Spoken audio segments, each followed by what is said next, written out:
Alrighty, so I do understand. I'm still wearing the same shirt from yesterday. This is the coronavirus times, people. We don't change our clothes all the time like we should. No, it's disgusting, but it is what it is. And I do not have a new graphic for the Fortnite. Yesterday I tried the Call of Duty thing, and while that was fun, um, yeah, I need to try to do some sort of workout later. But right now, I'm going to try the Microsoft Flight Simulator 10. Now, I do have this prior to the Steam edition. However, I never really got it to work because I was trying to get it to work for VR. But then I saw that the Steam edition's easier to set up. It's cheap, so I said, "What the hell? I'll get that." Now, also later, um, I'm debating on whether or not I should play um, Half Life Source all the way through before I do the Alyx VR. And if I should maybe do Half Life, then Half Life 2, then Alyx. I'm not sure. I'm trying to figure that out still. And then one other thing I do need to put on here is where is the stupid option on Facebook? Yeah, I'll have to check more later. So the thing is, I'm trying to also figure out on which streaming platforms I want to go with. Do I want to stay with um, do I want to remove Twitch? Do I want to remove YouTube? Do I want to remove Facebook? Do I want to add Mixer? Things like that. I'm just not sure which way I want to go yet, so I'm looking into that. Now, so we're going to go ahead and switch over to this view, and we're going to launch the flight simulator. And let me also launch my thing so that I can see the chat and hear from you guys. We got the chat over here. We got the alerts over here. And now we need the stream. So we're going to try to actually learn how to fly this time instead of just trying to figure out how to get the VR to work. And also because I signed up for the Flight Simulator 2020 beta, if I'm allowed into it, the bad part is I won't be able to tell you, and I won't be able to describe the game. But I've always been interested in the flight simulators. Actually, it's the first PC game I played other than like Apple IIe games, because my grandpa was getting his 286 set up, and his friend and him left the room to go smoke a cigarette. And they let me just poke around because they didn't think I could do anything. Well, when they came back, I had Microsoft Flight Simulator in EGA graphics running because I found it and thought it was really cool. I've always loved flight games since then. I just haven't played them that much and didn't have all the controls and all the other happy stuff. So I'm going to try to get used to the Flight Simulator Steam Edition, and that also allows some multiplayer action, which should be fun. So let's dive right in and see what we got. So now I have already heard some of my other friends on there complaining that the graphics suck and stuff. Well, they're old graphics, but you can also get add-ons and improve it. And again, I'm looking more for here's how you fly your plane, so that when 2020, that's supposed to have real flight data, that's supposed to have all kinds of really cool things according to their so like they're going to take real traffic control data supposedly, and then that would be used to put other planes in the sky other than the other multiplayer people. So that, and the graphics are all from real scans of the earth, so that would be freaking awesome. Steam must be running to play this game. Well, Steam is running. So let's try this again now that everything's installed.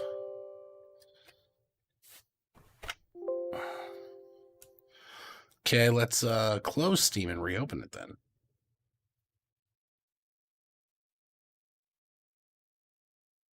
So, yeah, that's not a very good first sign, is it?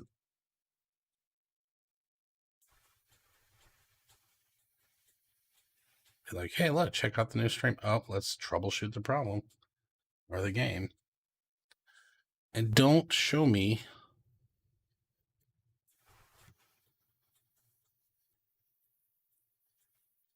Don't keep showing me these.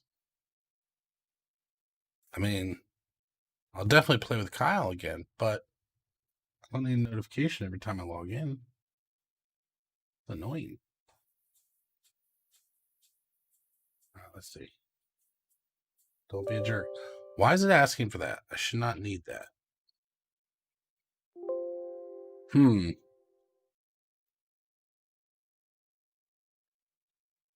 Don't tell me you have to run the game in administrative permissions, especially from Microsoft. That should not be the case. Steam or FSX must be, Steam must be running.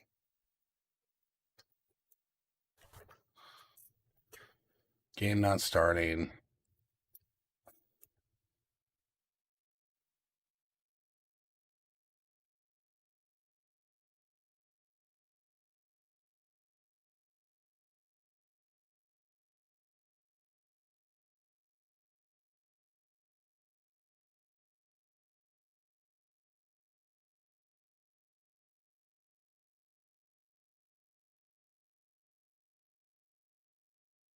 Okay, please change the manifestation.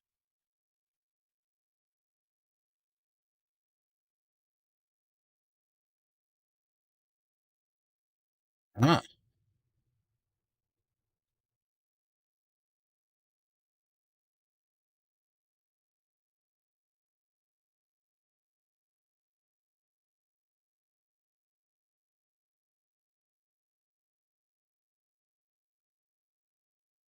Uh,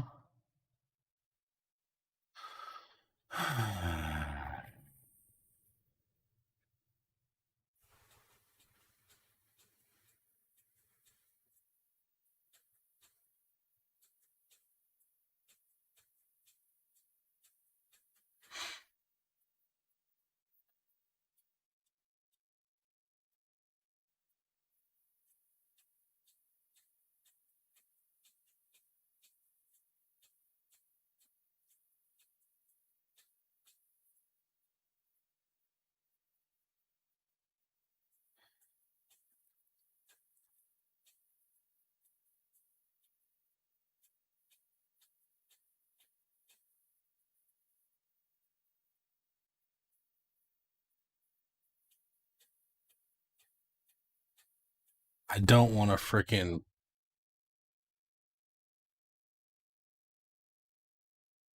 I want to download a drive thing from Google Drive.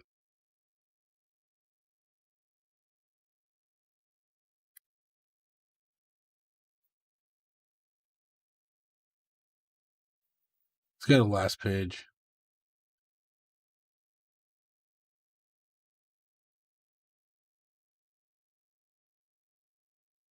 Compatibility flag. Okay.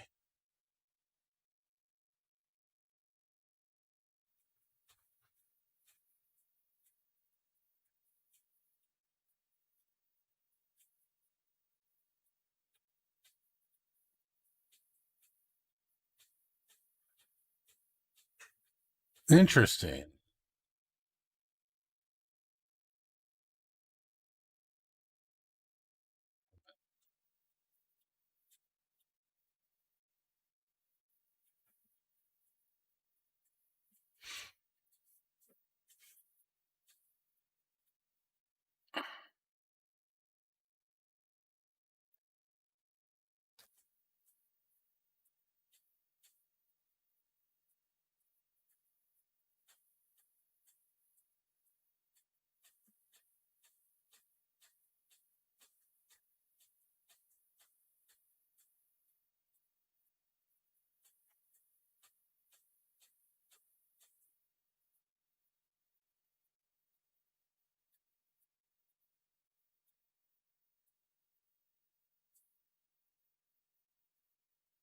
Okay.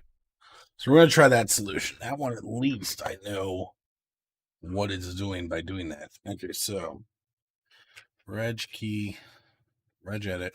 We're going to run that as admin. And then we're going to go to H key, current user, software, Microsoft, Windows NT. Current version. AppCom flags.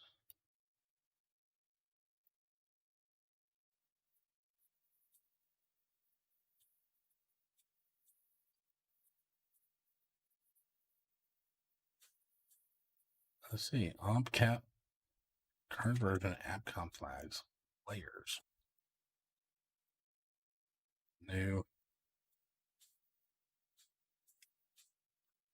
There is no layers in here.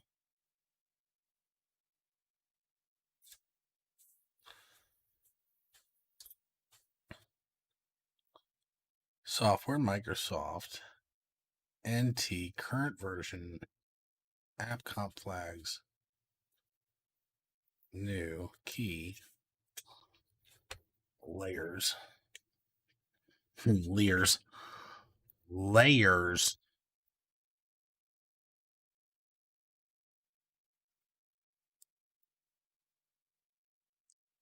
Layers.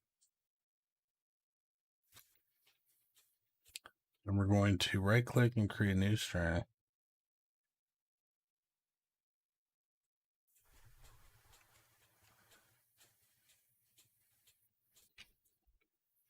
Let's see, where did I store this damn thing? I know it's on the D drive. Program files. Nope. Steam library. Steam apps. Common.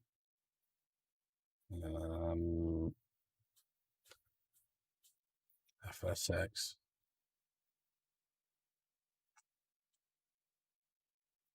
FSX.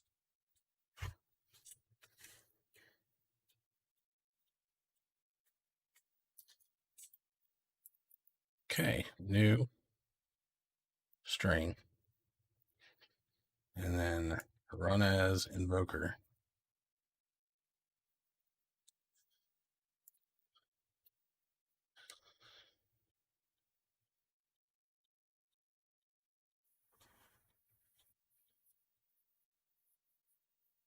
Let's give this a try.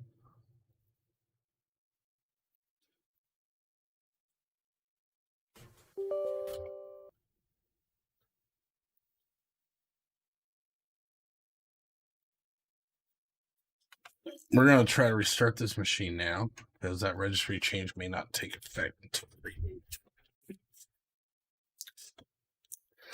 we'll give it a shot. Hey, what's going on, zombie? What you up to?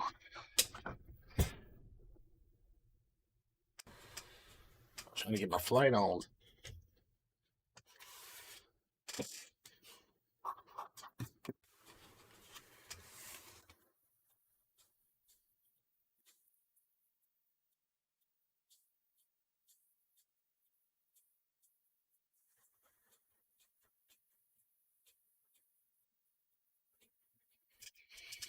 Mm-hmm.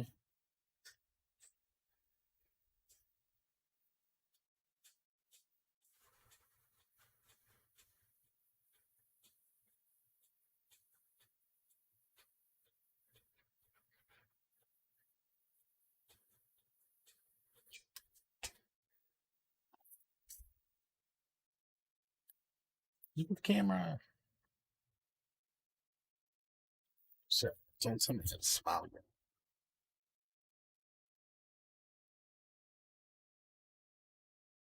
Just give me a smile there. Stuff like pretty. Fuck you.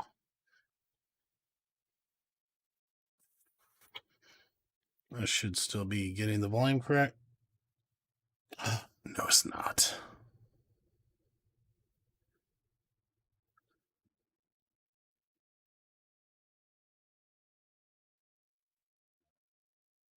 That now should work.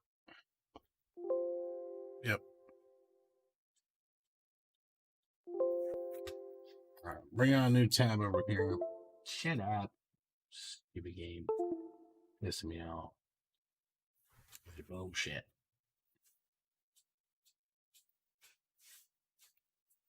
Where's Steam?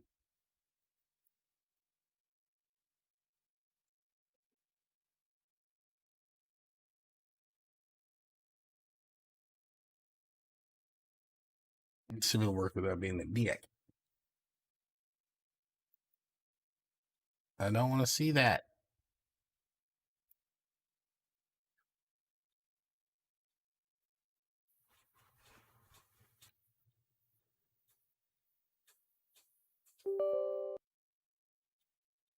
God damn it. The hell's beeping at me?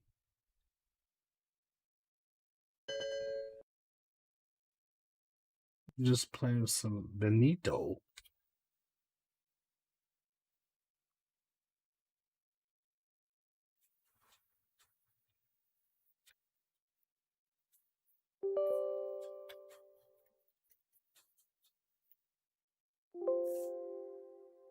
This is such bullshit.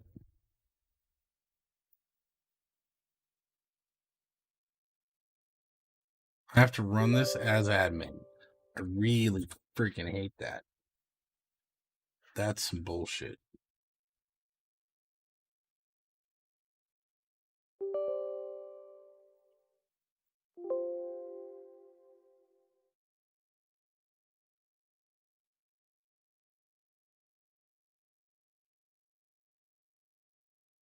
See if I try to launch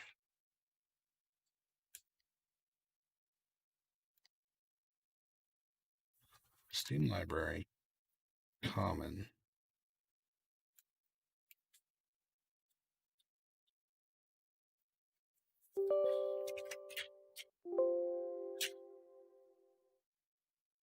Freaking kidding me.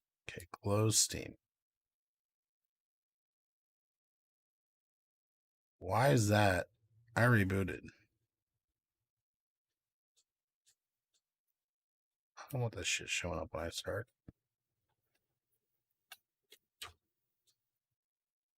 Ah, no.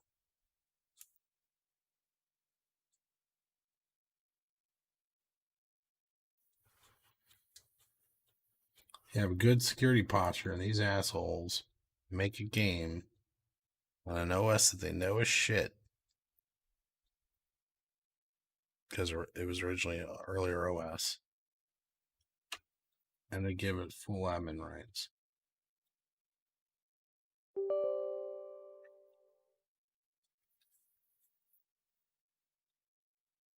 I'm running this son of a bitch as an admin right now.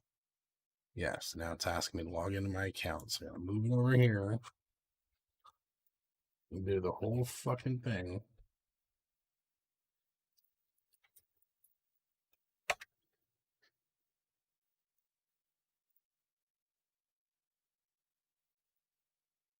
I'm gonna change my password set, and it's gonna make me do fucking authentication. The Steam Guard bullshit. No, okay, that's good. This didn't make me do that. I would have been super more salty.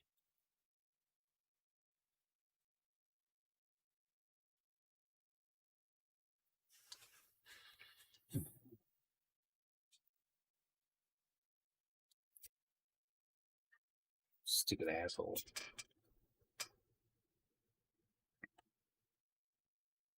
Yes, I definitely want to check out the new one if I like this one, because all those stuff the new one's supposed to have would be amazing.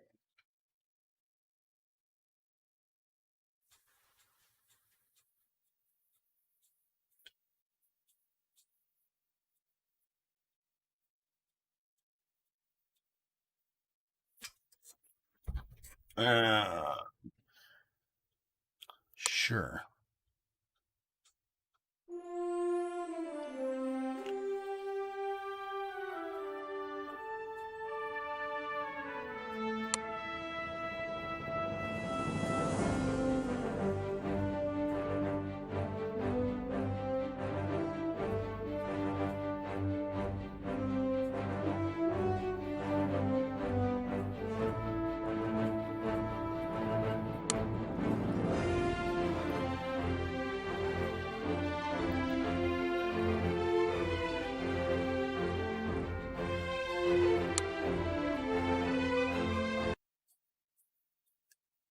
We gotta make sure the graphics are as maxed as it can be. So stop with the Jurassic Park style music shit.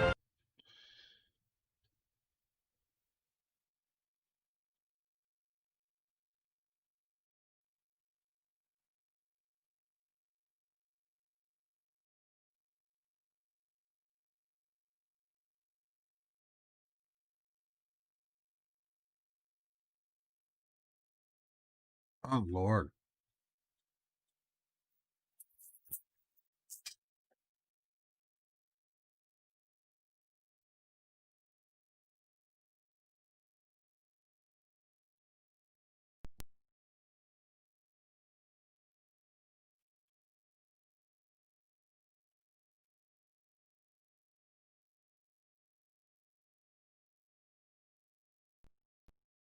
In the learn how to round. Then you first take and land on right. See the all of the instructions in this are recorded on the message page. The page displays mission. It's not flashing just for you, it's for me too. Click the X in the upper corner. To again, press F10. You air condition ultralight. End of 1.5 at Ed Force Base. This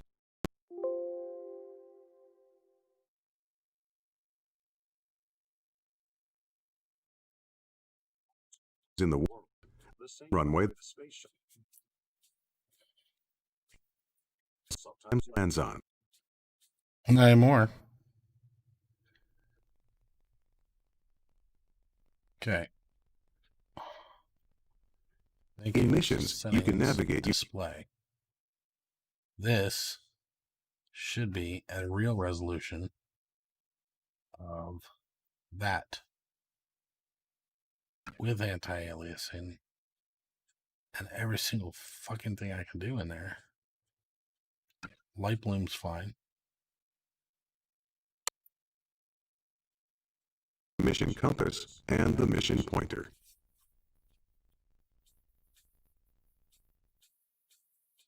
Do it without flashing.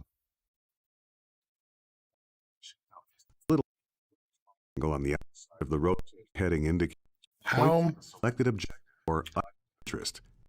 10 will indicate you the name of the objective, its altitude above sea level, as well as your distance from it.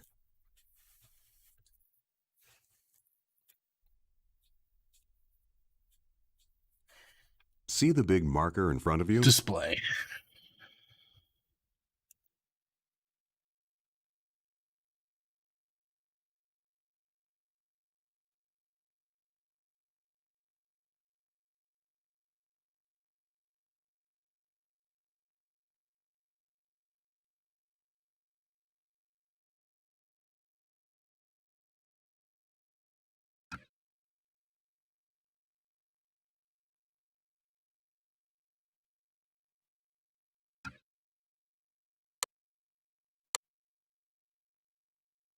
That's the mission.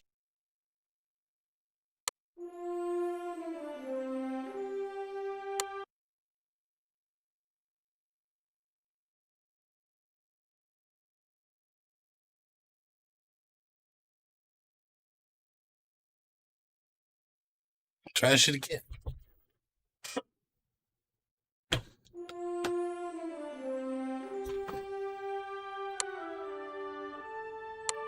I don't want the music.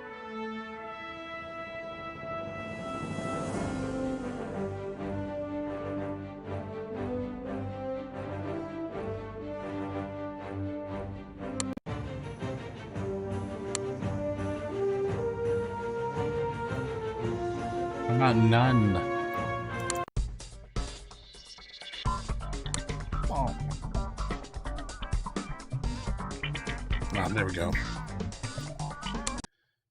Thank you, Jesus. That was horrendous.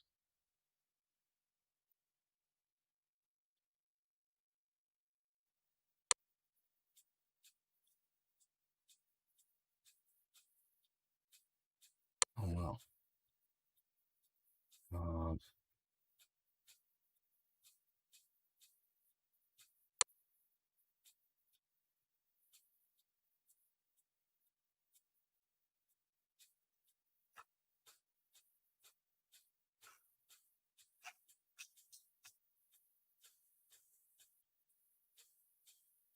Missions.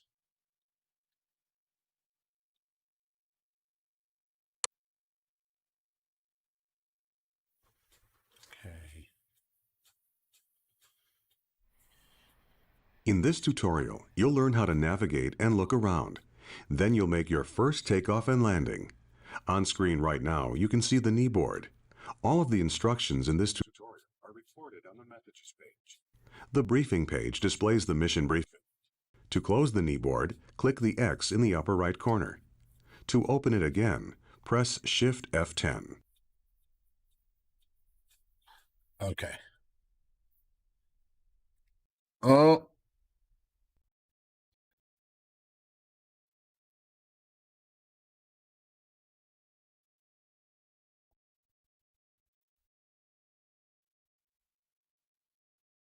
That's what it is.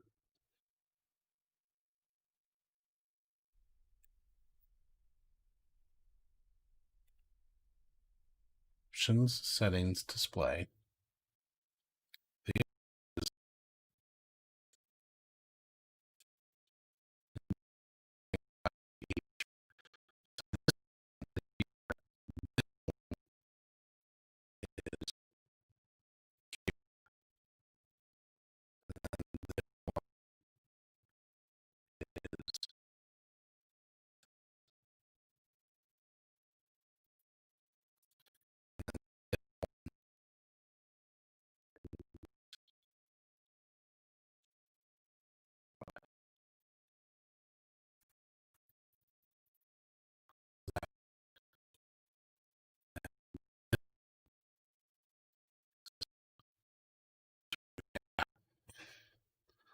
Now it should be using both monitors.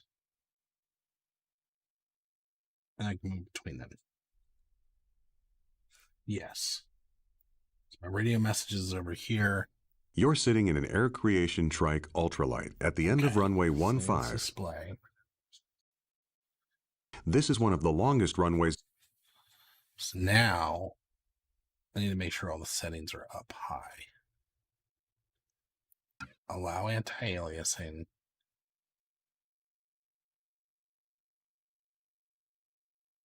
Light blooms allowed. Okay, those settings are not shared on this side unless I select it.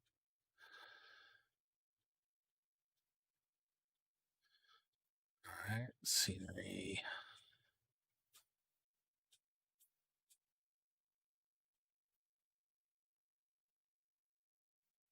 Let's just leave that be for now. Okay. Now we get the little history lesson on Edwards. World, the same runway the space shuttle sometimes lands on.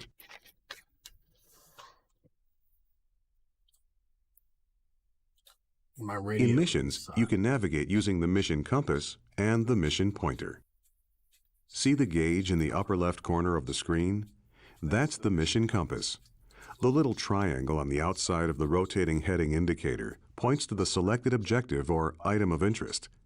The text below the indicator tells you the name of the objective, its altitude above sea level, as well as your distance from it. See the big marker in front of you? That's the mission pointer. It points to objectives or items of interest. In some missions, there will be more than one objective or item of interest. You can change which item the mission compass and pointer point to by pressing the K key. You can hide the mission compass and pointer by pressing the U key. To look around, move the hat switch on top of your joystick, or press and hold the space bar, then move the mouse to look around. Feel free to experiment by looking around your aircraft now. You can also try different views by pressing the F9, F10, F11, and F12 keys. When you're done experimenting with views, press 1 to progress to the next phase of this tutorial.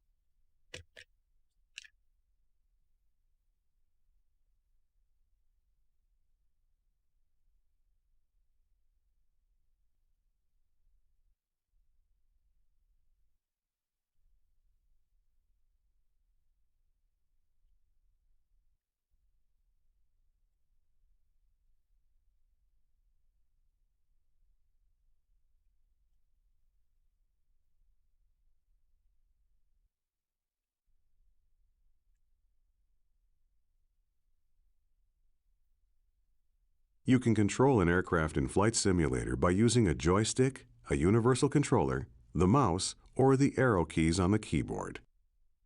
Time to go flying. You're going to start the engine, release the brakes, take off, fly through some gates, and then land again. First, move the throttle to idle. If you don't have a joystick or a universal controller, press the F1 key. Next, start the ultralights engine. Press Ctrl-E or click the ignition switch on the instrument panel. You can control the throttle using the throttle lever on a joystick, by pressing buttons on a universal controller, or by pressing the F1, F2, F3, and F4 keys on the keyboard. The instructions in this tutorial are generalized to apply to any of these methods. For details about using different types of controllers, refer to the quick reference card or to the briefing for this mission.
Ready for takeoff?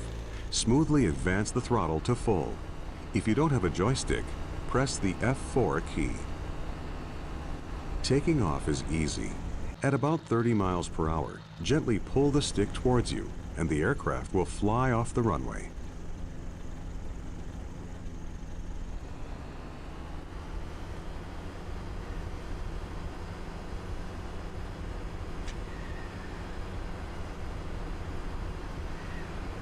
Pull back on the stick a bit.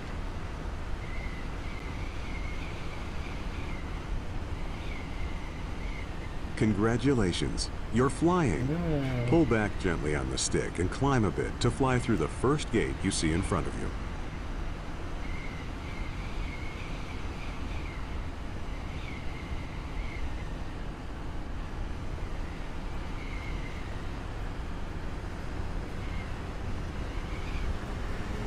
Control.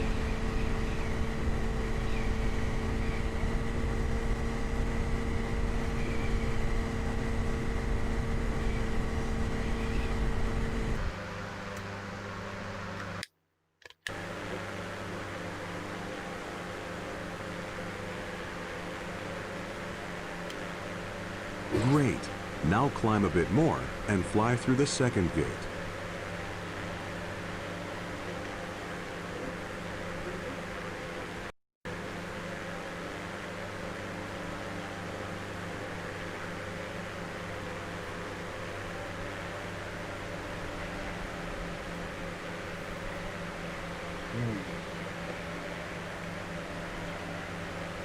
Now reduce the throttle a bit and slow down. The next gate is a little lower than the last one, and you'll be landing once you get through it.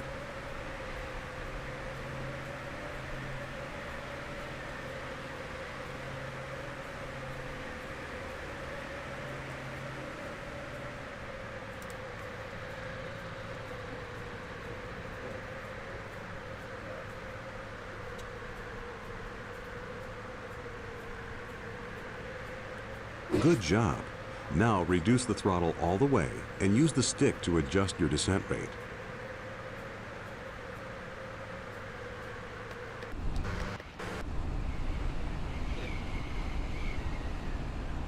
Pull back slightly on the stick and level out. Try to float over the runway as long as possible.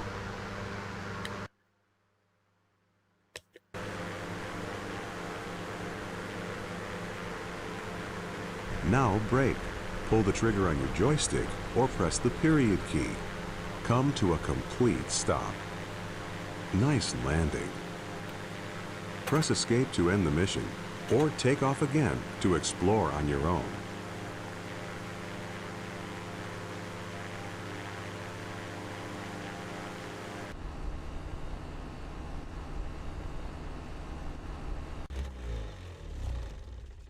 So I want to shut them off first.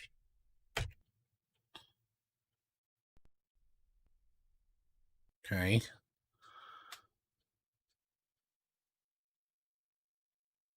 Shut. Not sure. Considering it, why? What are you thinking?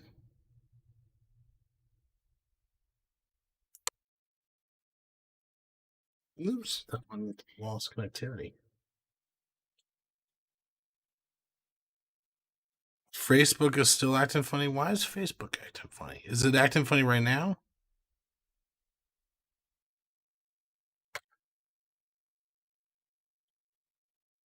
Let's see.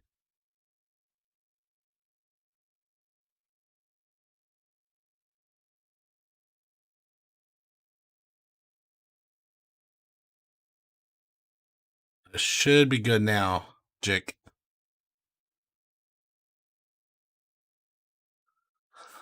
Let's go. Hey, how's it going, Jake? How's it going, man? So let's see. Basics of flight.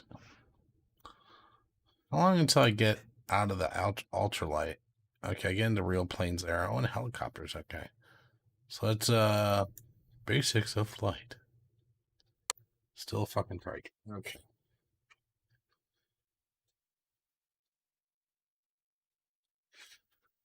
One thing I don't like is my chat windows are not being shown. And I don't know if the notification audio would be working.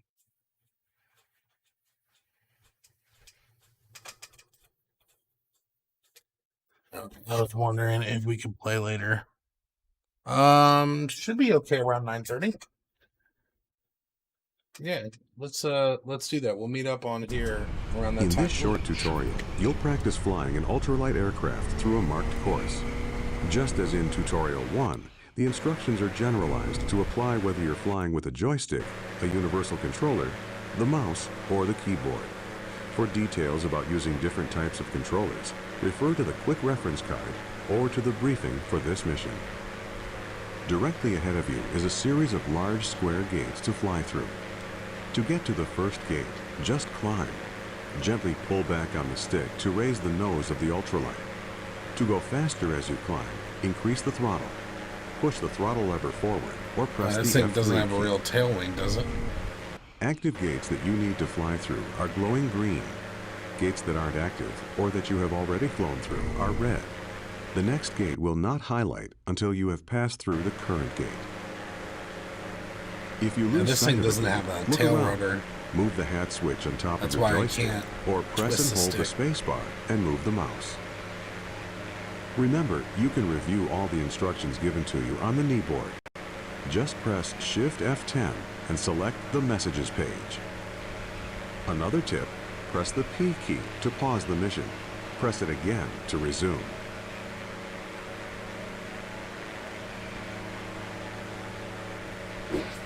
Good job negotiating Gate 1. Now fly through Gate 2.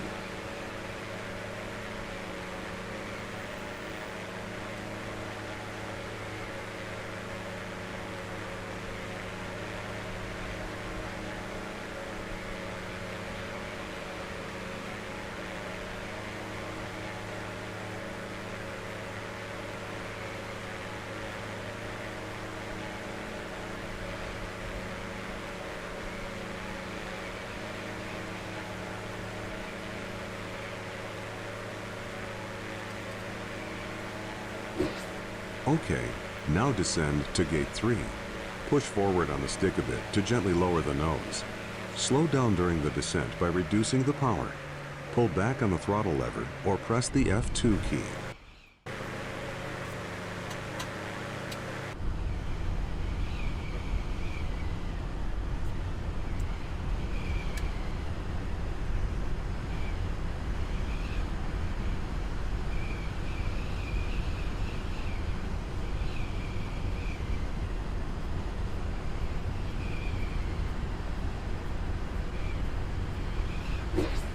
Nice descent to gate 3.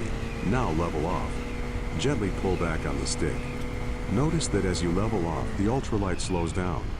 Set your speed by adjusting the throttle. Gate 4 is next. To turn toward it, gently move the stick to bank the wings in that direction.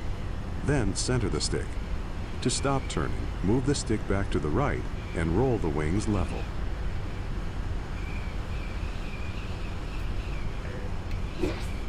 Great job with gate 4.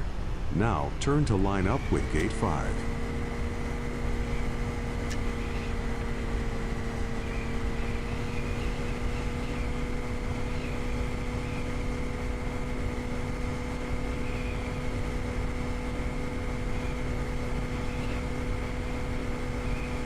So at 9:30 we'll play Warzone. That'll be awesome.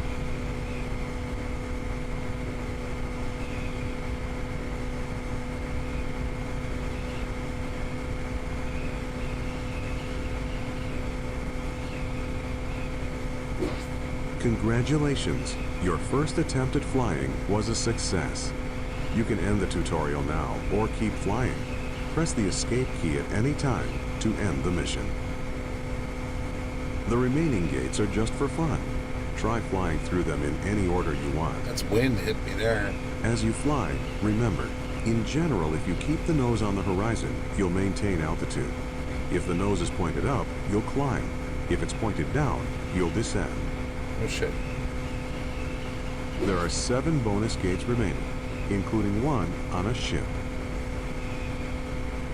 In this ultralight, the maximum safe speed is 70 miles per hour. Flying faster than this could damage the aircraft.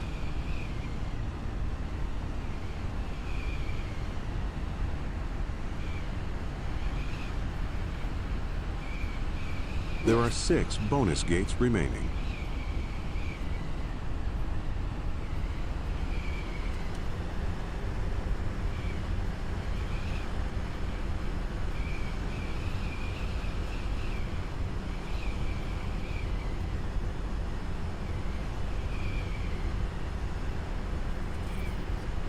Do I want the bonus gates?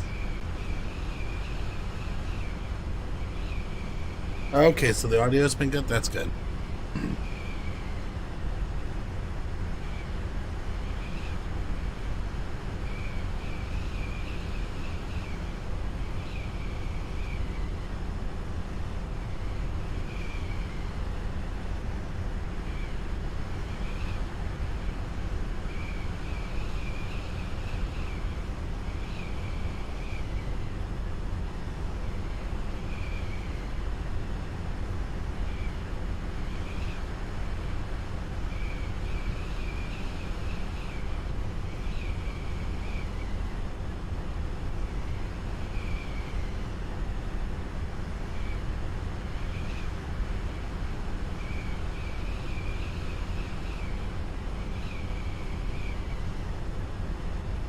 Five bonus gates to go.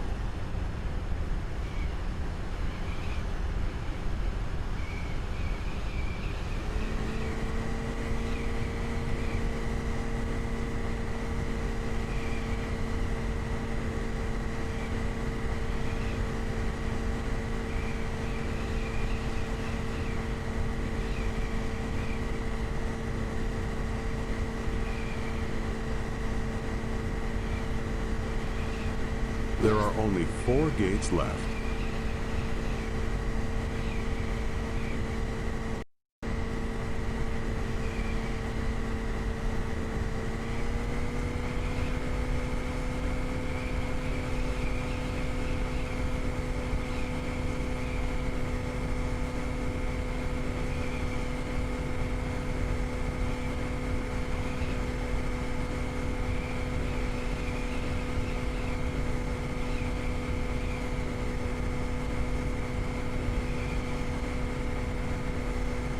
Three more bonus gates.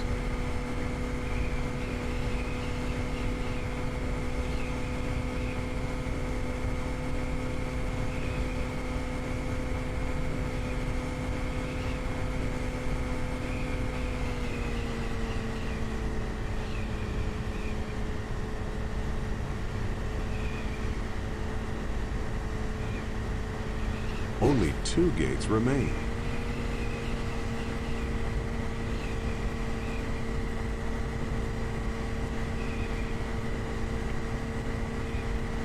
You've done a great job. One last gate to go.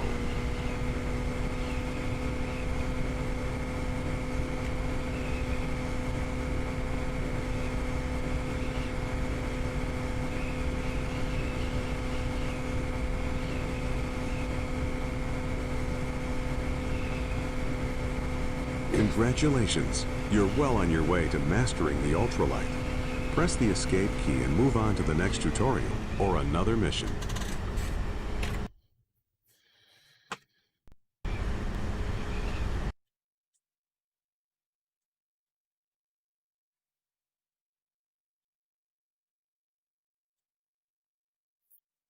Come on, I should have gotten some bonus. Well, shit.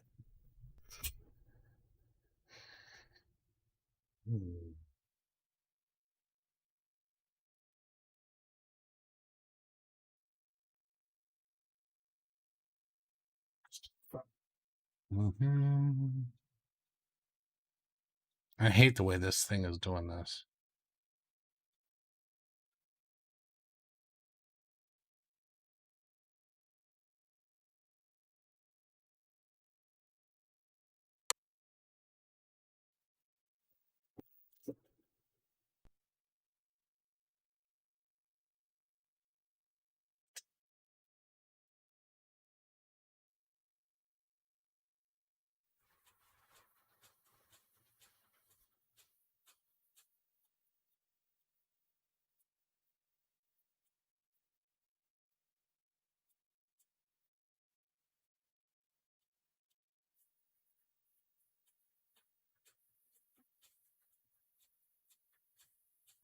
Smooth, unlike my typing.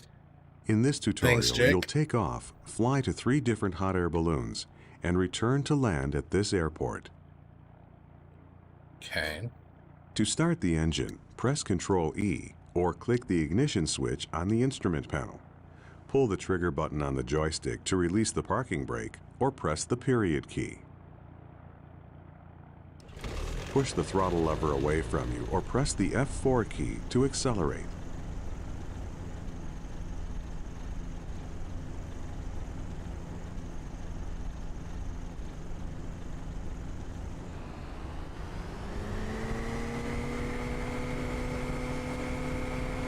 Now, pull back on the stick to lift off. In order to find the hot air balloons, use the mission compass and the mission pointer. Press the K key to move the pointer between the 3 hot air balloons. You only need to fly near the balloons to achieve the mission objectives. Feel free to approach them from any angle.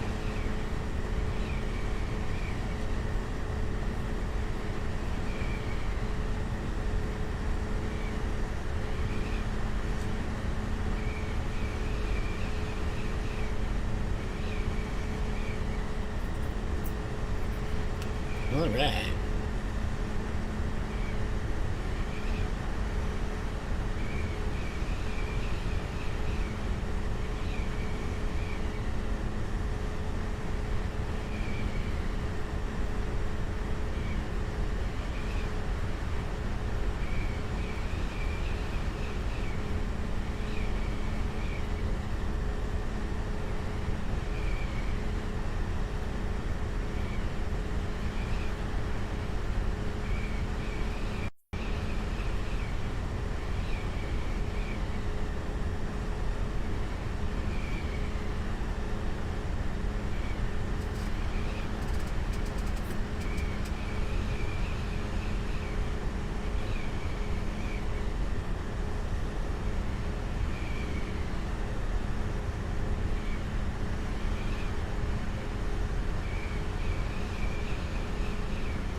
gonna buzz the balloon.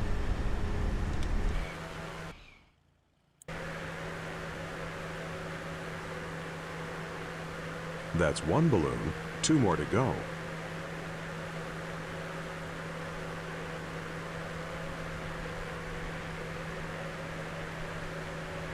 Try moving the stick more gently. No.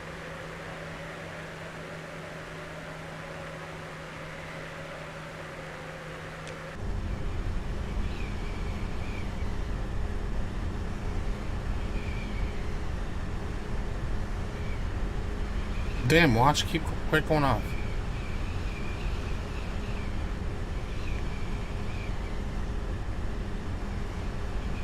That's the second balloon. 1 left.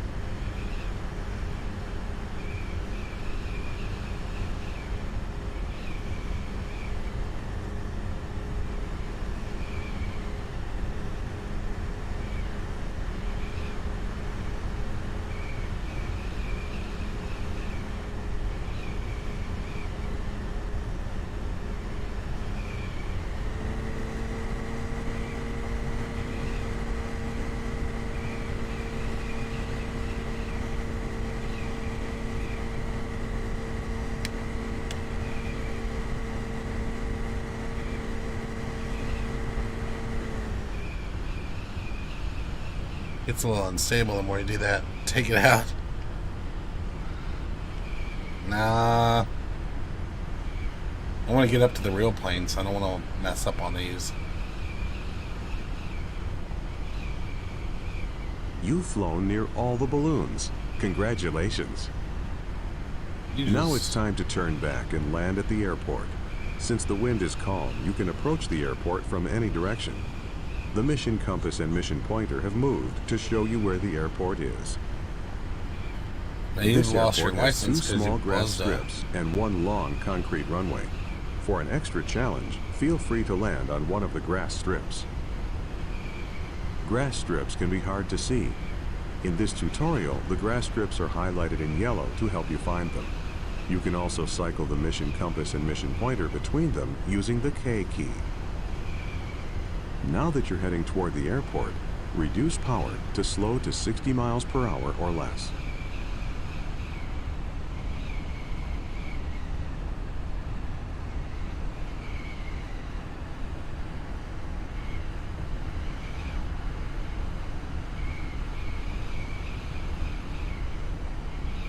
I was looking at the RPMs, not the feet. That would have been bad. Before you land, make sure your throttle is at idle. Just before you touch down, ease the stick back slightly and let the aircraft settle to the ground. You're going a bit too fast to have a safe landing. Reduce your speed to 50 miles per hour or less.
You landed on one of the grass strips. Beautiful. You're really doing well.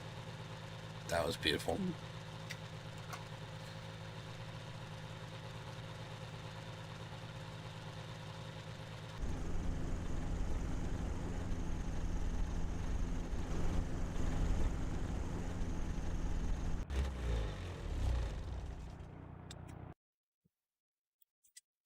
Nice. I wonder how long it takes to get the other. Let me see.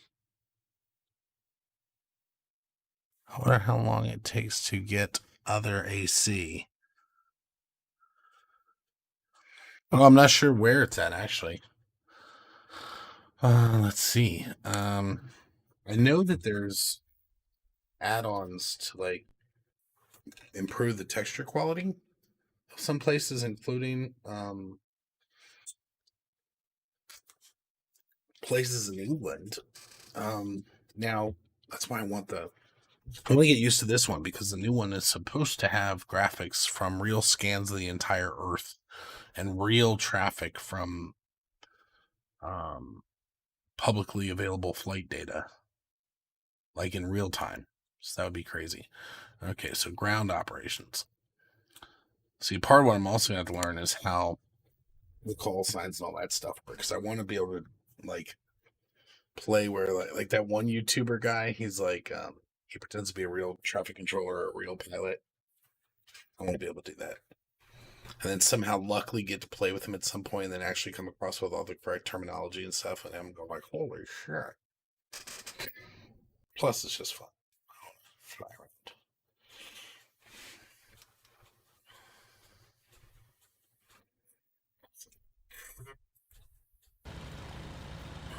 In this tutorial, Yeah, I'm you'll not learn how sure. to move an airplane on the ground, or taxi. Taxiing is important since you'll have to get from your parking spot to the runway in order to take off, and back after you land. You'll be practicing your taxiing skills in several aircraft, but we'll start with the familiar Trike Ultralight. You're starting in spot plane view in this tutorial, so it's easy to see where your aircraft is. Use your joystick's hat switch or the mouse to look around your plane. Oh, nice. To begin taxiing, start the engine and nudge the throttle up just a little to start moving. Use the throttle and brakes to control your speed. You don't want to taxi much faster than 5 miles per hour. To turn while taxiing, twist your joystick or press 0 or enter on your keyboard's number pad.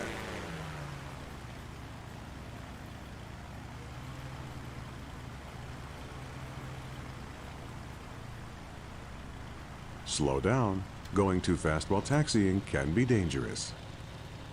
Taxi slowly. Fast movements increase the possibility of tipping over.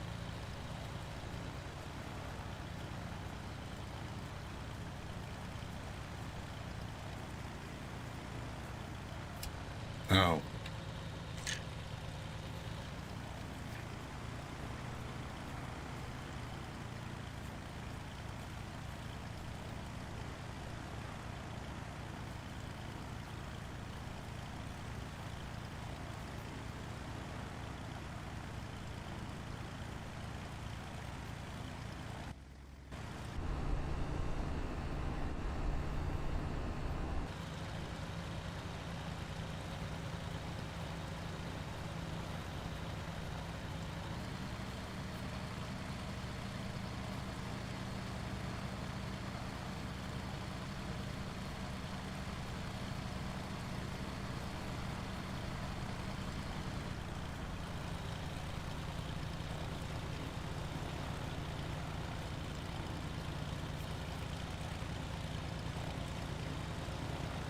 Good job.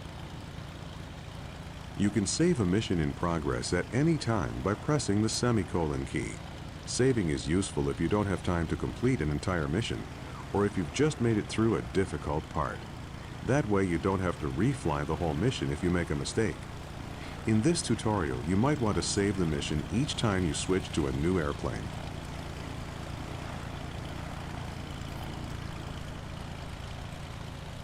Make gentle movements.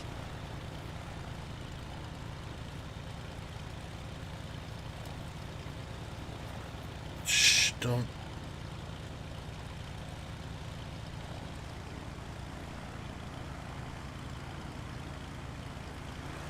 Up ahead is the Piper J3 Cub. Move close to it and we'll switch you into that aircraft for a bigger challenge. Great, you're now in a Piper Cub. The Cub is a bit more difficult to handle than the Ultralight, but not much.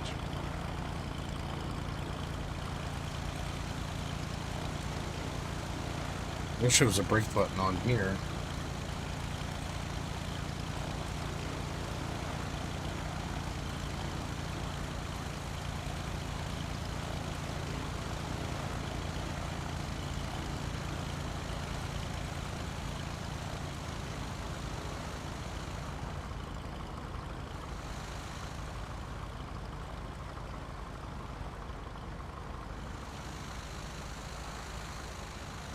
Great job taxiing.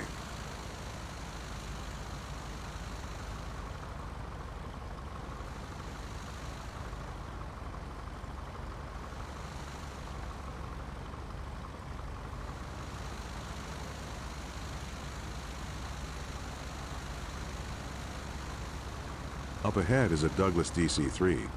Move close to it so you can get some experience taxiing in a big plane.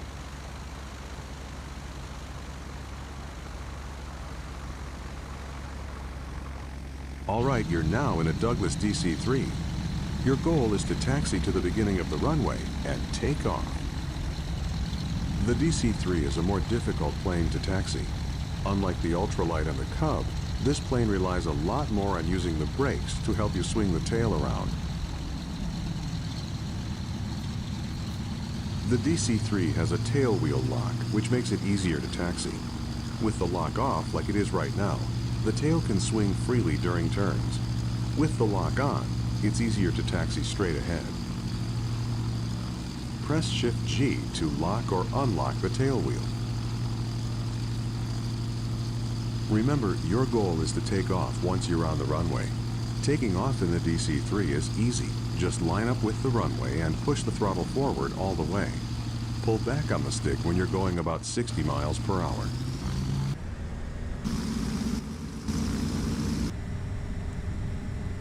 Except for I can't see. Pull back now to take off.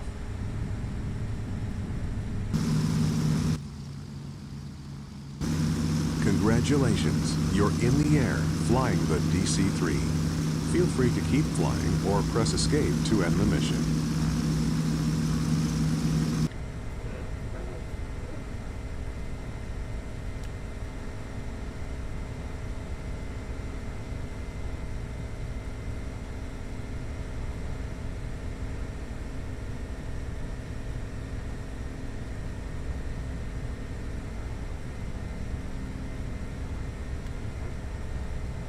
Let's say cannot go fast enough to invert.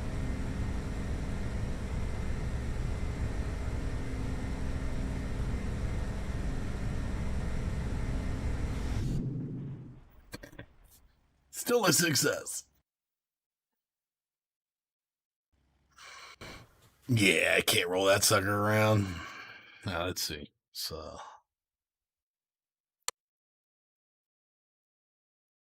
let's see what's the next mission.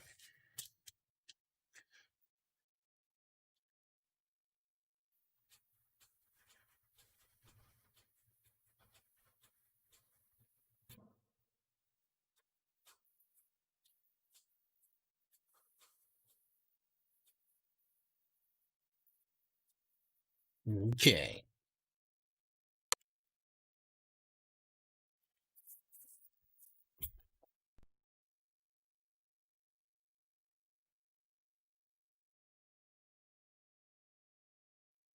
God, YouTube is bad.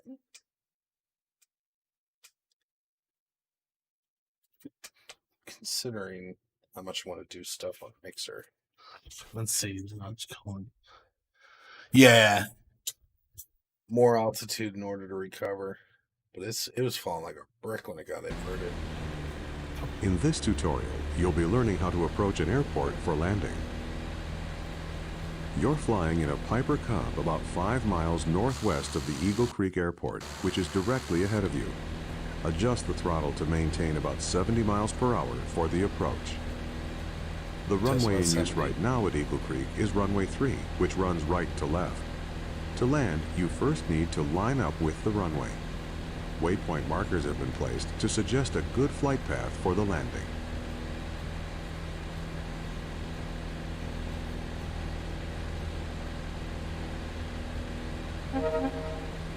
Remember, to look around, move the hat switch on top of your joystick, or press and hold the spacebar, then move the mouse.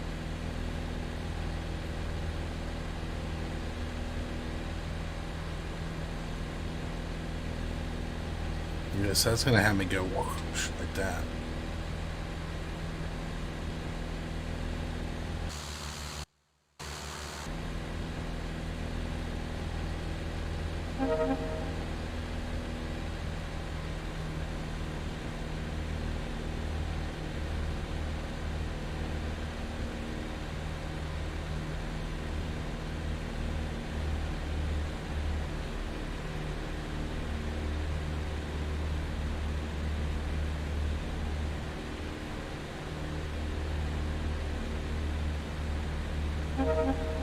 Turn to the right now to follow the markers. The mission compass in the upper left corner of your screen will point to each marker in sequence.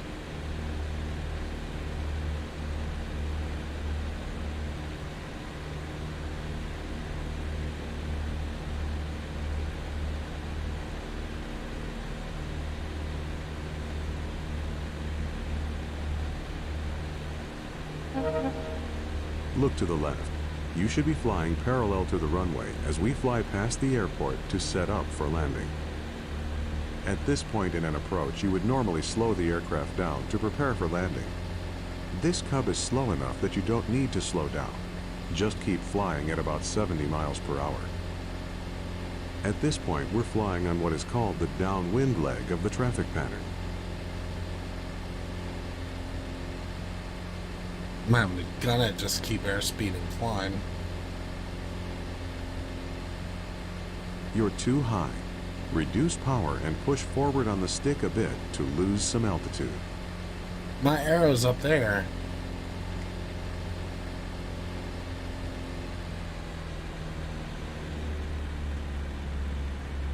Oh. It's down there. Stand corrected.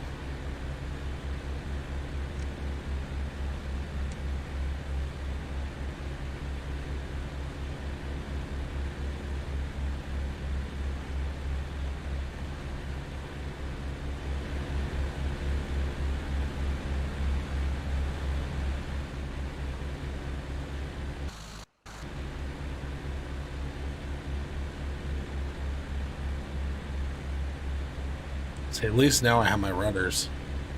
But too much rudder action can rip the tail off, as we know from the TWA flight that did that. Good.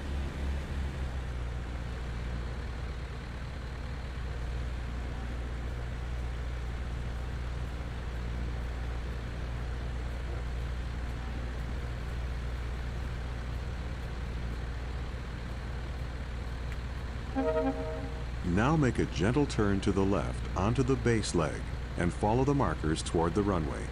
Try to maintain 70 miles per hour throughout the turn.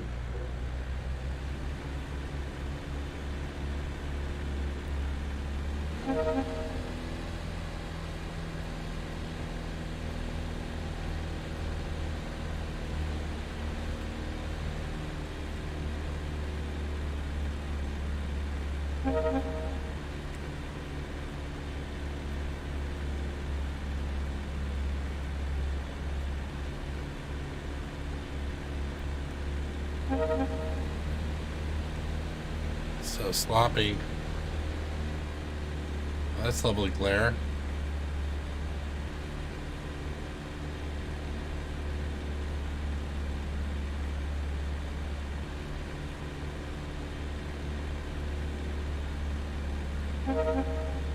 Great. Now turn onto final and line up with the last three markers. Adjust the throttle to slow down to 60 miles per hour. The runway is at an altitude of 794 feet.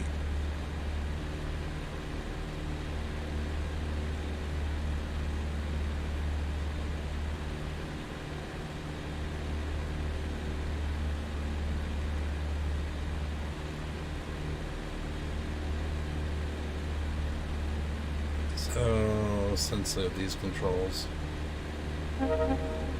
Adjust the throttle to slow to 55 miles per hour. As you near the runway, reduce the throttle all the way and very gently pull back on the stick to level off. Stay as close to the ground as possible without landing. Eventually, the wheels will touch down.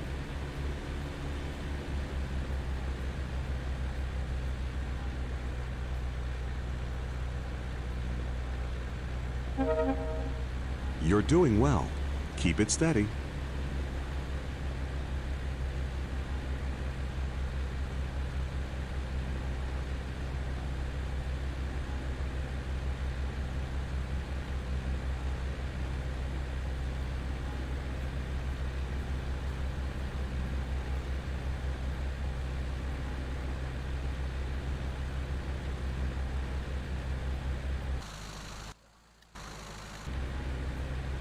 You're almost there. Reduce the throttle all the way to idle and get ready to land.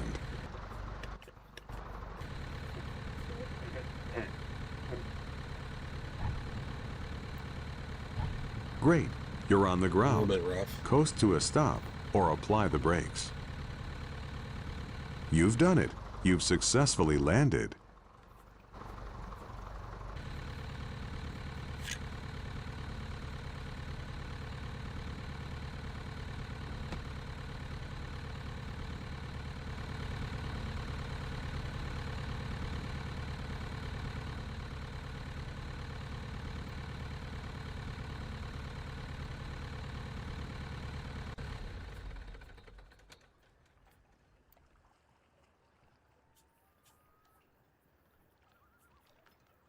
Oh, that.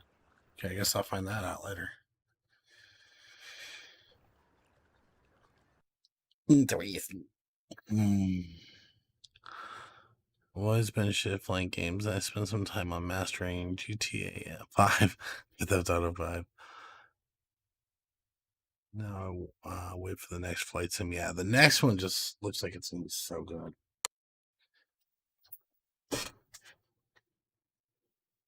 Now, have you seen Elite Dangerous yet? Nick, have you seen, or Jake, have you seen that game, Elite Dangerous? No, I'm not on a keyboard. I'm on these Otis. But on Elite Dangerous, it's in VR, and you can land on the inside of a space station. And then, like, you have to fly your ship around and kind of flip it on end to land it in the bay.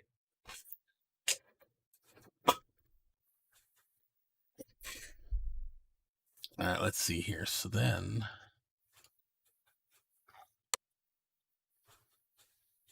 what? Okay, I guess that's there. Okay, well, let's see what this is. Sure, we're going to designate that as trusted. Sure.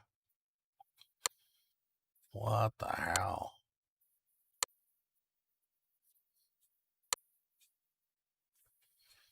Okay, so we're going to do this mission, and I'll show you Elite Dangerous.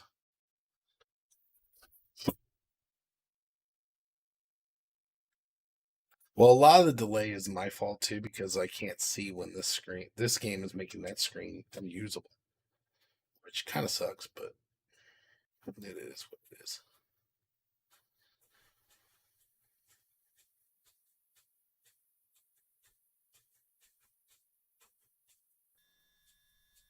In this tutorial, you'll be learning how to take off and land on very short mountain airstrips with tall trees nearby. It's very important to use the flaps during short takeoffs and landings. Flaps serve two purposes. They generate more lift, and they cause drag, which slows the plane down. Before taking off, you should extend the flaps one notch by pressing the F7 key. If you want to watch how the flaps change the look of your wing, you can switch to spot view by pressing the F11 key. Press F9 to return to virtual cockpit view. To start the engine, press Ctrl E. Try to take off when you reach 55 knots and climb out at 60 knots, which will give you the best angle of climb in this aircraft.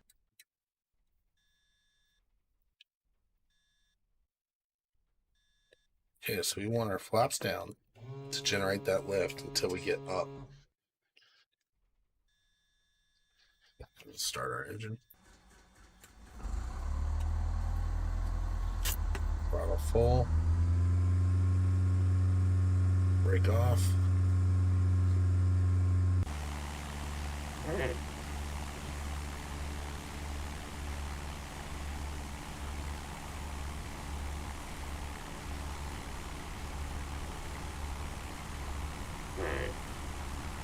Pull back now to lift off.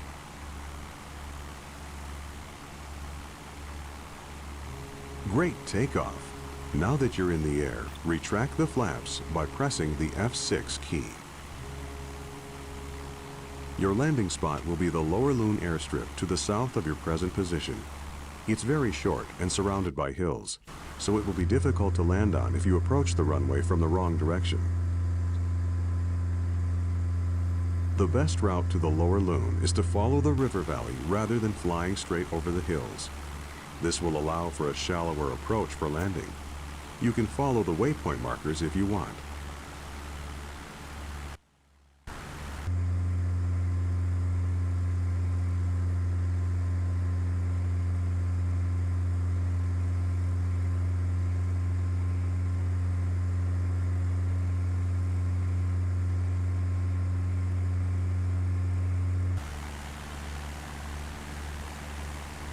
Is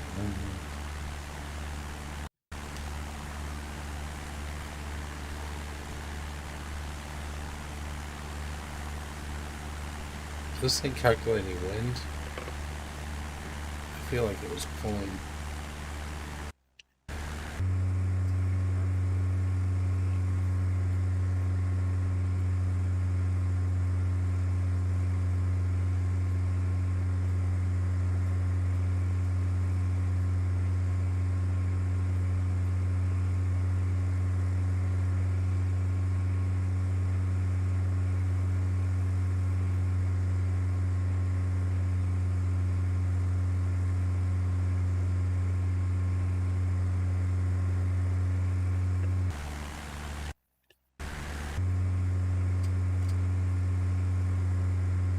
Damn it.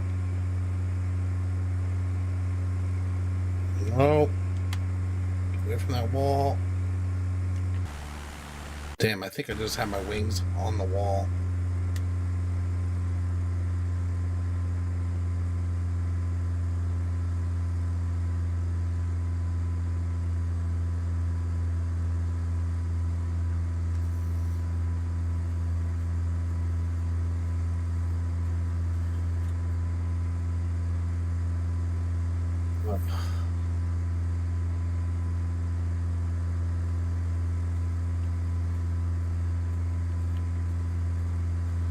This somehow corkscrewed that flight up.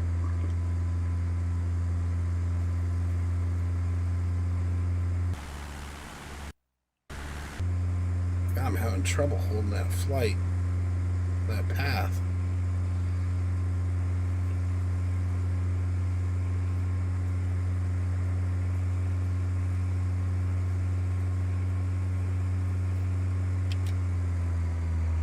We're about halfway to Lower Loon.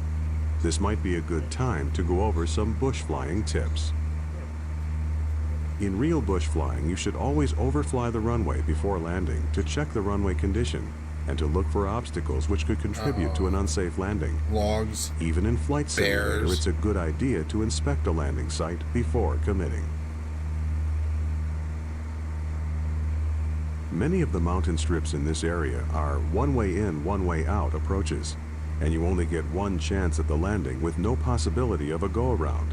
If you need to turn around within the confines of a valley or a canyon, you can perform a canyon turn by slowing the aircraft down and dropping the flaps. With this technique, you can minimize your turn radius as long as you keep the power up and stay above stall speed. Which I've had to do As you a couple approach times. Lower Loon, start slowing down early in preparation to land, or to execute a canyon turn if you need to turn around.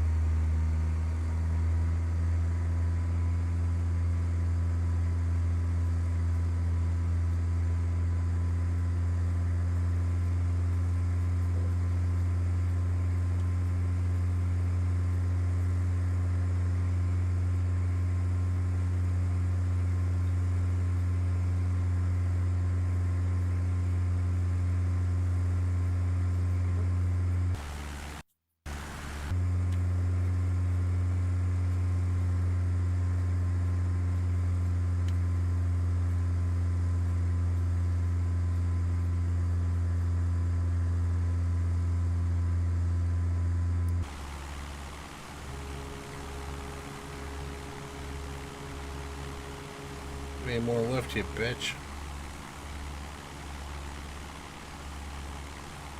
Give me more lift.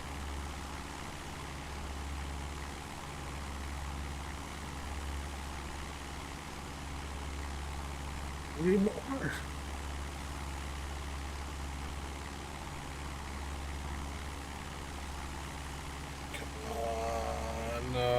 get up. I'm assuming there's not letting me over the hill on purpose. You suck.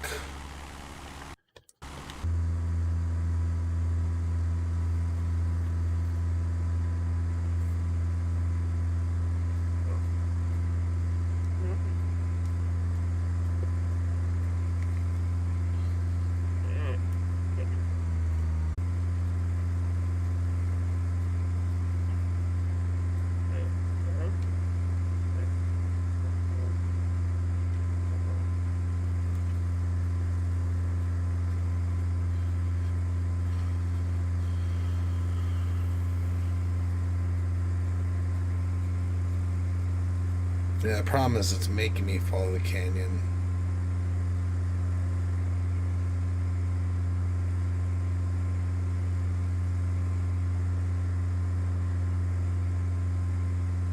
Fly much better now that I'm not fighting it.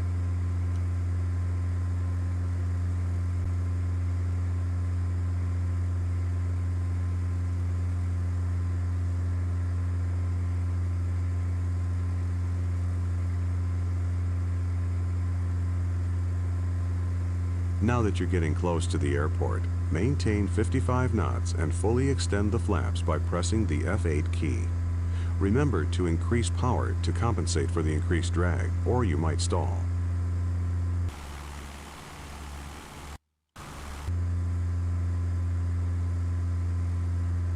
My 55, there it is.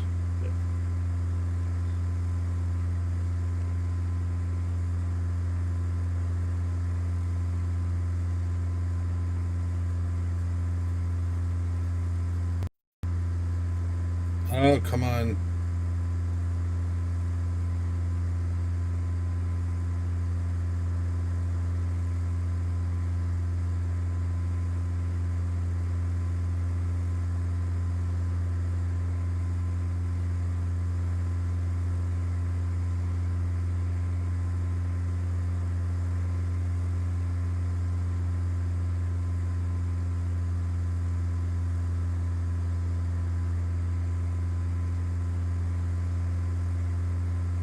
Oh.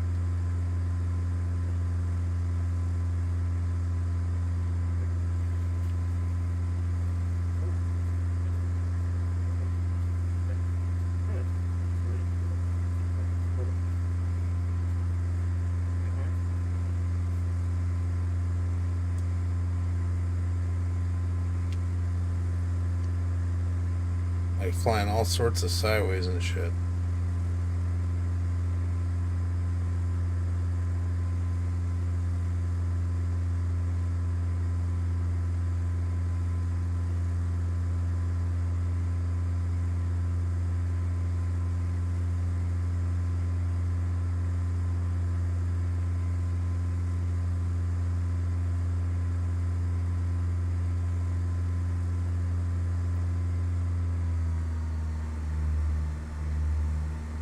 Instead of 55. Oh, that also could have been went too fast and made it harder to control.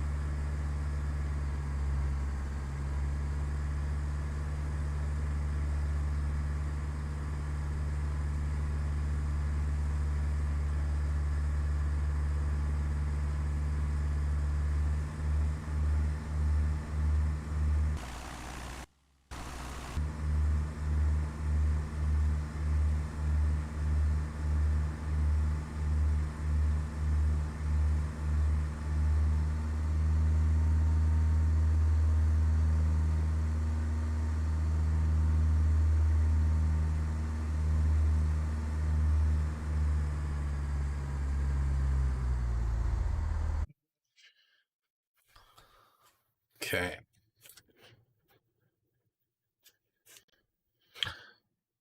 Let's see, what's the next mission?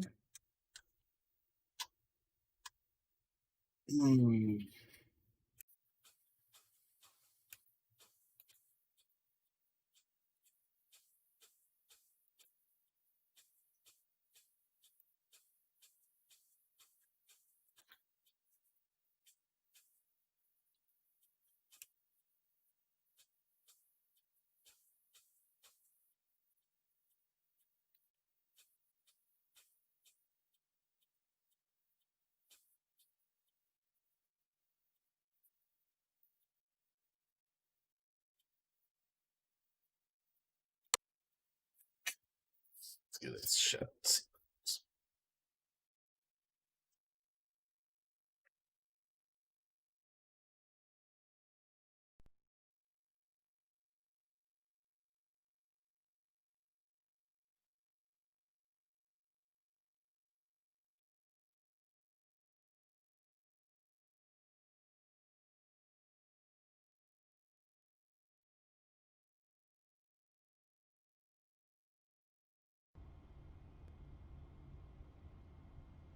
Welcome to Minden, Nevada, just across the ridge from beautiful Lake Tahoe.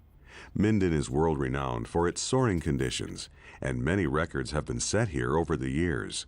Today looks like a great day for a lesson.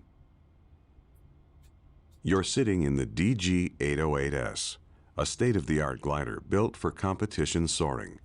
Today you'll get familiar with the features and flying characteristics of this sophisticated aircraft. The most obvious difference between a glider and a powered aircraft is its lack of an engine. To get in the air, you'll be towed aloft by another aircraft known as a tow plane or tug. Press Control-Shift-Y now to let the tow plane know you're ready for takeoff. Once you're moving, expect the glider to lift off much sooner than the tow plane. Be patient and just level out while the tow plane gains speed.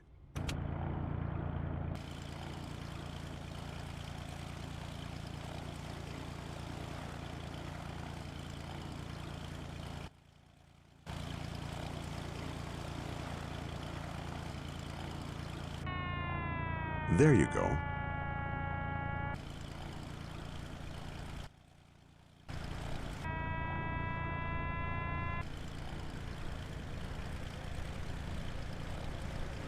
And the wings are bending up. That's so cool.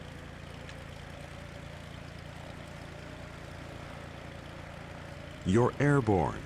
Level off until the tow plane is off the ground. That beeping you're hearing is the variometer. I'll explain it later. There he goes. Just stay right behind the tow plane. Don't get too far above, below, or off to the side. If you're not careful, you can pull the tug off course. Done properly, he won't even know you're there. Go ahead and raise the landing gear now by pressing G.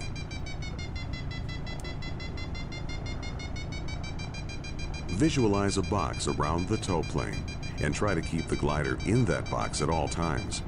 You'll know you're getting outside that box when you can see the sides, top, or bottom of the tow plane. It's best to stay just a bit high on the tow. The wake from the tow plane's wings flows downward, so staying high will keep you in smooth air. You've only paid for a tow to 2,500 feet above the ground, so he'll expect you to release at that height. That's about 7,200 feet on the altimeter. The tow rope release is the yellow knob on the bottom left side of the instrument panel. To release the rope, you can click it or press Shift-Y, but don't touch it until you're at altitude. That would make for an awfully short flight. Speaking of shorter than expected flights, there comes a time in every glider pilot's career when he doesn't make it back to the airfield as intended. Either through bad decision-making or lack of lift, he or she has to put the glider down in a field. This is called landing out. It's actually quite routine in cross-country soaring, but it's embarrassing nonetheless. Well, this is going to be a really short flight. You released from the rope too early. Lower the landing gear and flaps and see if you can get back to the airport.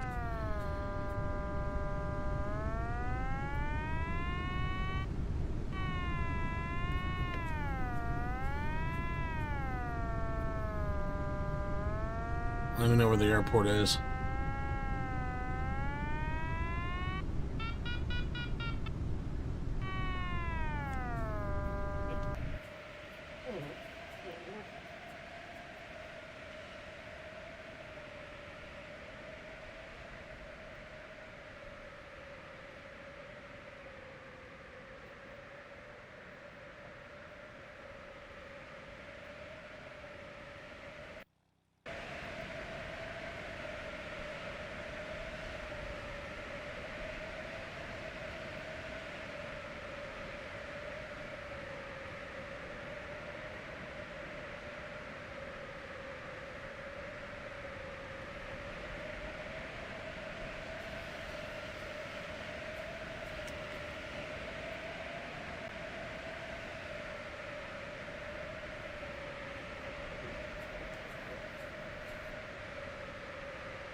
touchdown.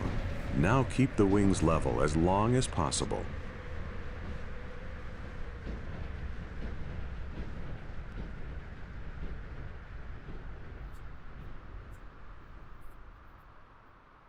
Very nice. Great flight today. Did he count that? Unfortunately, you didn't make it through all the gates. Why don't you try this mission again? Why not? No, I don't like this one. That sucked.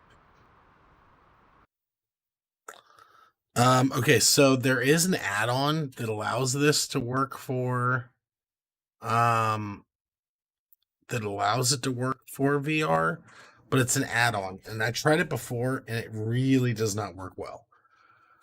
The new one that they're making supposedly will have native VR support, which would be amazing. That's what I really want to check out, and that's part of the reason why I'm trying this one out is to get to experience that once it does come out.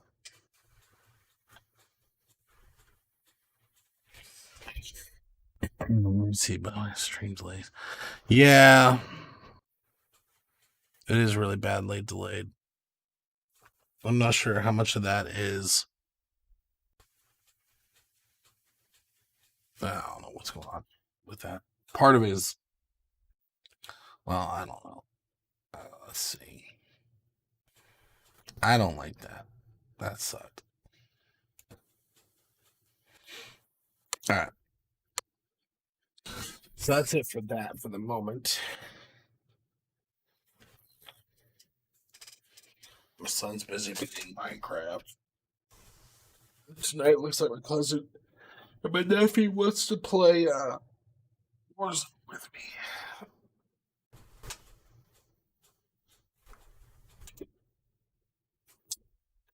I think my controls pay off for now. See how much more space I have here with that down. Okay, I can still see all my. Oh, I didn't actually have to put the controls away right now. That's nice. So I got that, and then I also got Alyx for VR. So I am going to try that out. I was debating with myself, do I want to play through Half-Life? Yeah, I'm gonna do that. Play through Half-Life Source. So I haven't played it in so many years.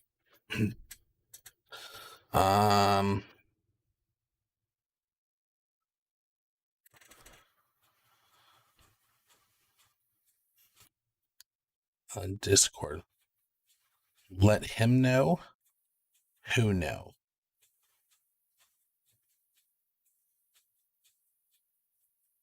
Can you let him know I messaged him about D&D? Who's him? Lasagna.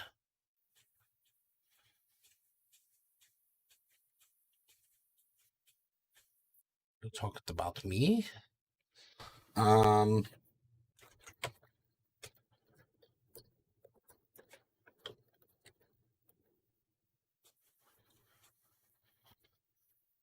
see. Classic gaming.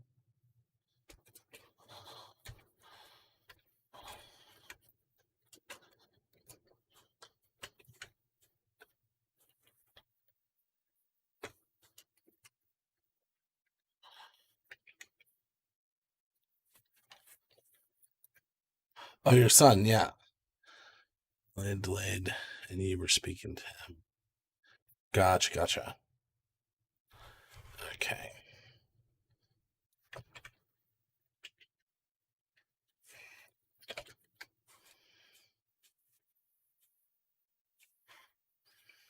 All right, let's see. We're going to change the name here.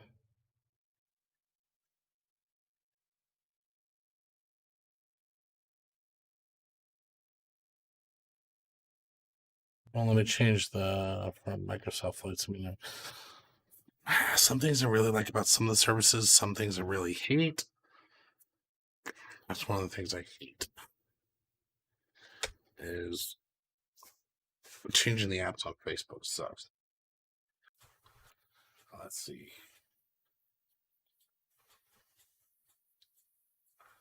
Add crab. Oh, son of a bitch.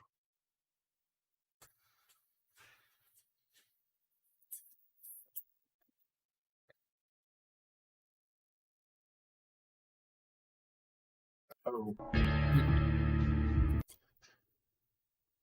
And close this and relaunch Steam in non-VR admin mode.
Oops, gotta take my notes.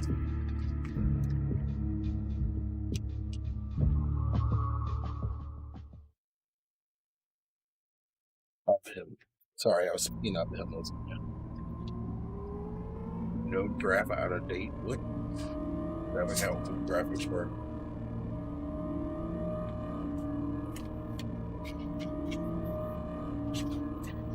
Let me check one other thing too. Video.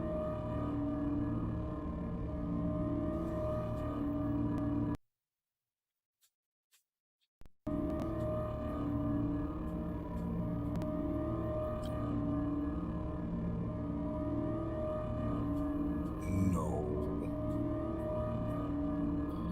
What? Virtual reality mode?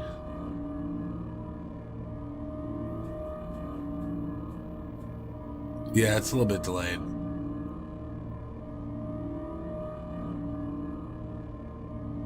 No way. Does it have high load HD content if available? Hold on.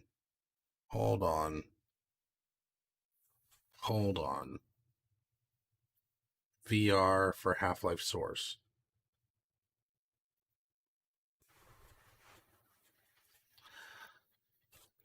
Half-Life Source HD pack.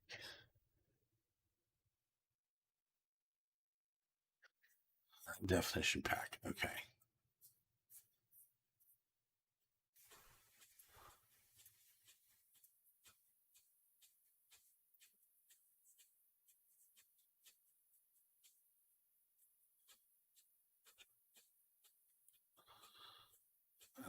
Okay.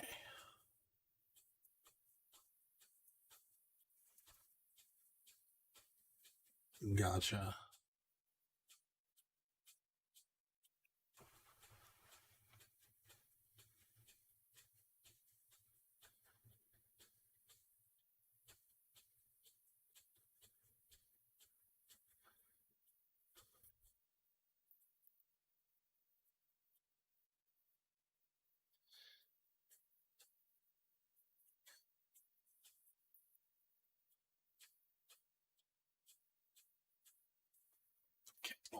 Oh.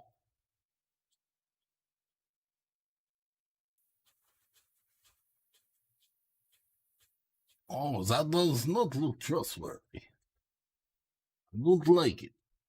Let's see.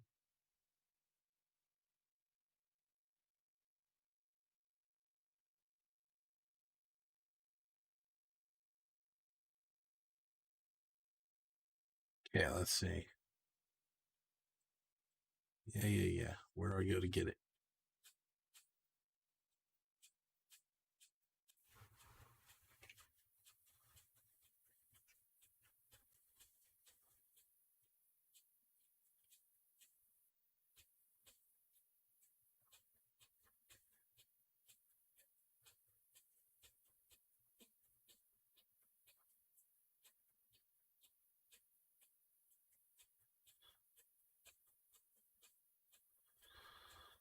Okay.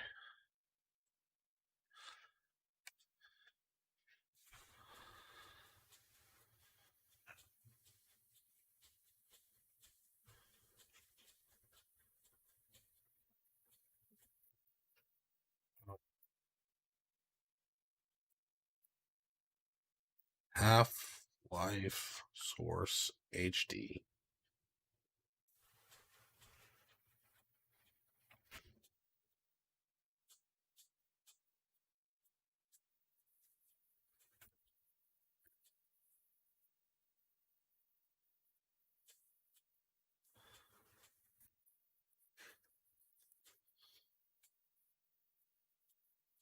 Okay. That's not good.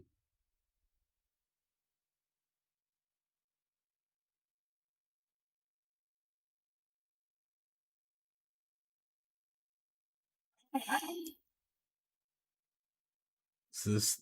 Oh, I thought you were leaving, Jake.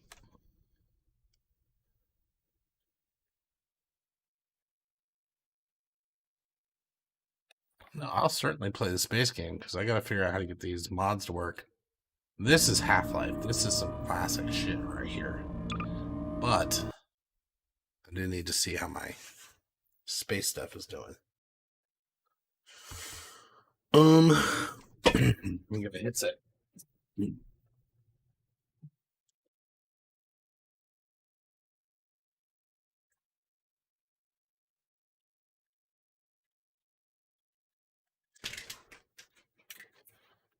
Should be able to run a mission or two before mother-in-law gets here.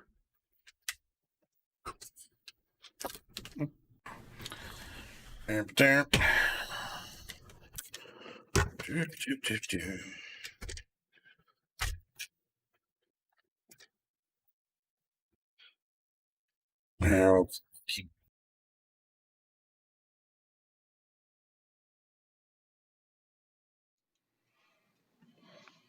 All right, so we should be on the other spot now. Yep. Alexa, turn on Chuck's desk and Chuck's strip and turn off all studio. Okay. Alexa, turn on Chuck's desk. Okay. Alexa, turn on Chuck's strip. Okay. Alexa, turn off all studio. Okay. All right. Now we're gonna load up. No, that laptop's my work laptop. The MC server's on that side. Let's see, Steam. And go to Elite Dangerous. Oh, update.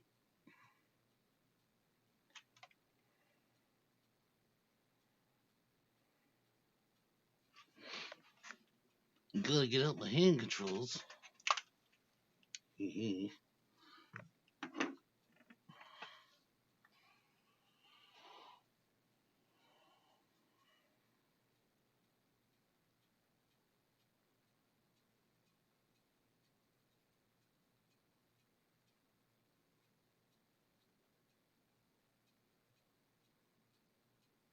Ooh, I gotta play Skyrim too. Okay, so now I got to shut off this, and I gotta turn sound settings. I gotta switch it to my Rift, switch it to my Rift, and then play.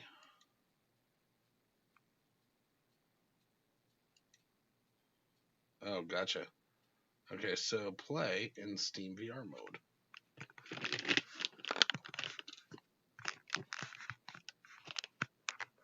Alright, come on. There we go. Oh, a friend of mine's watching some porn. You can tell because he's playing the game he's playing. Alright, let's see. OBS. We're going to do sit down, app, and cam.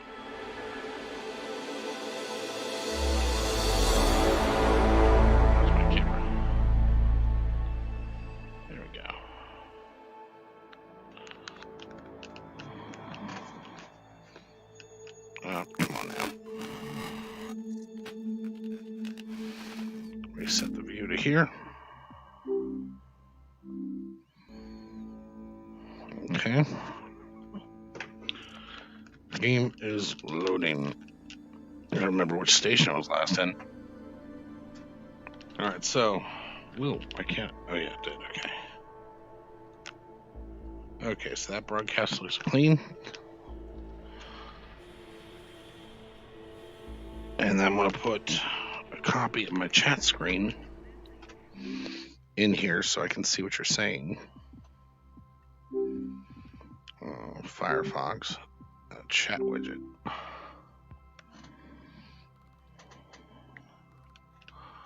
We're going to put that up there on my roof. So I can see it says, I remember Half-Life, I'm on mobile now, just got out of work. Okay, cool. Oh, I didn't leave it up there. Okay, let's try that again. Pin it so it stays up there. Yep, now I can see your chat messages. Oh, this is different. What is that? Ben Sanoman ZF. Oh, she must be online.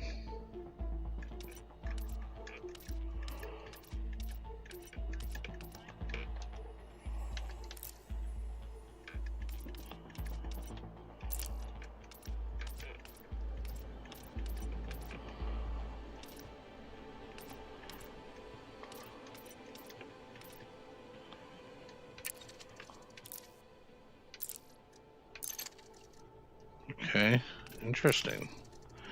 Okay, so we're going to open play.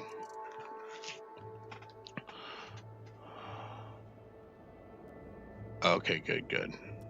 Thanks for checking that, Lasagna. Oh shit, I was still like floating out of space last.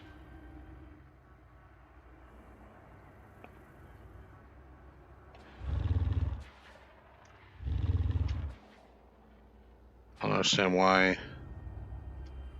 Why does it have me drifting?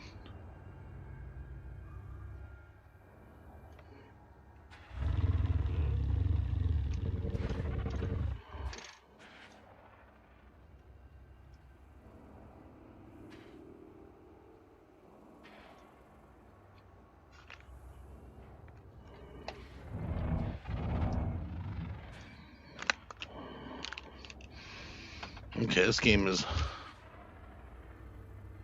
Uh-oh.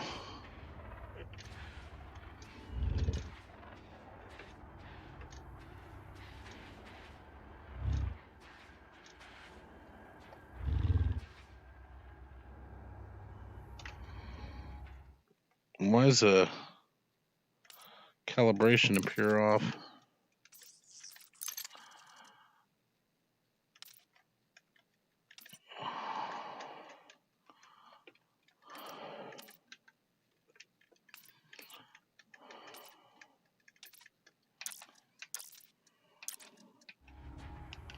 Alright, anyway, let's look at this window. Ooh, why am I wanted? What did I do?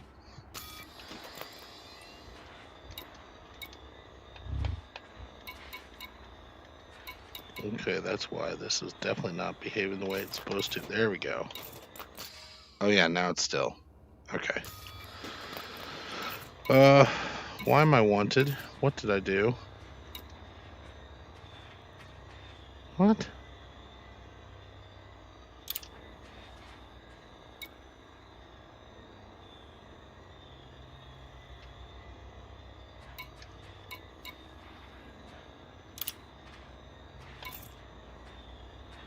Okay. Let's look at my missions.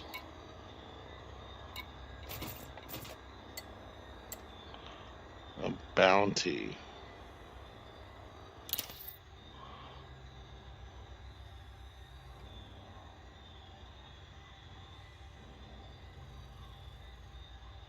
Okay.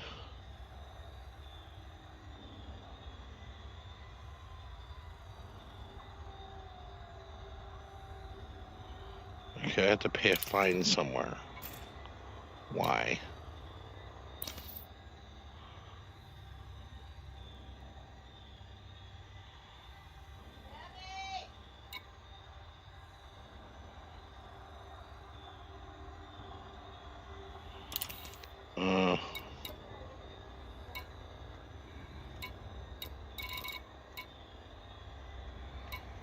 Okay, I need... That might be me, babe. For my pretzel, possibly. No, but could it be salt? Oh. Okay, so this is... the thing in that big thing. So I couldn't find the pretzel. No, but it might have fallen off my napkin.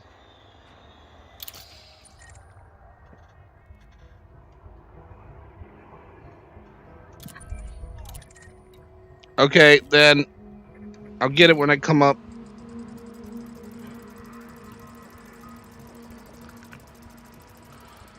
Let's see. What's this?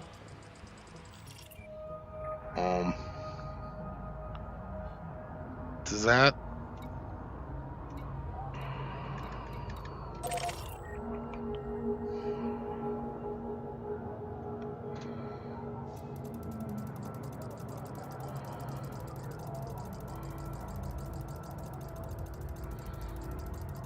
I'm wondering if one of these... That is a planet that's a cube.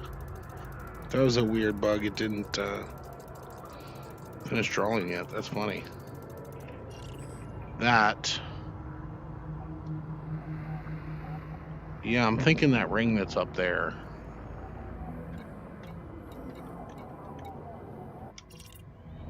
I probably do.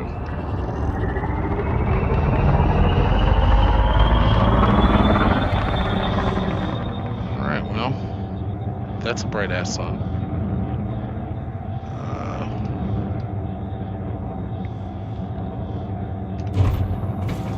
Not my weapons.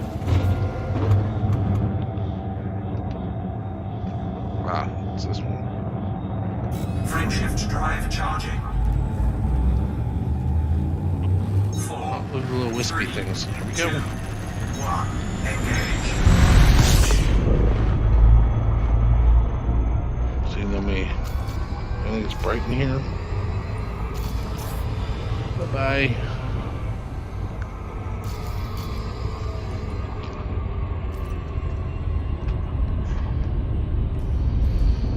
Again, I don't remember why I was in trouble, but let's go pay whatever that fine was.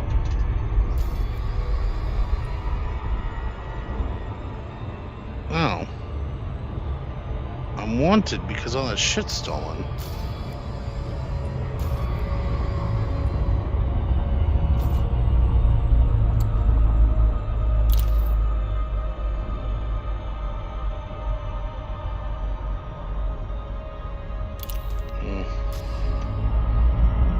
I'll go pay it. I don't remember why I got it, but I'll go pay it.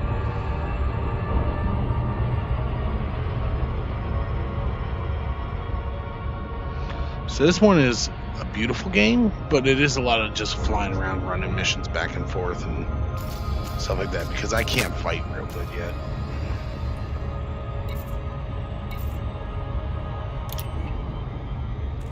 Vitadine nanomedicines reach galactic market.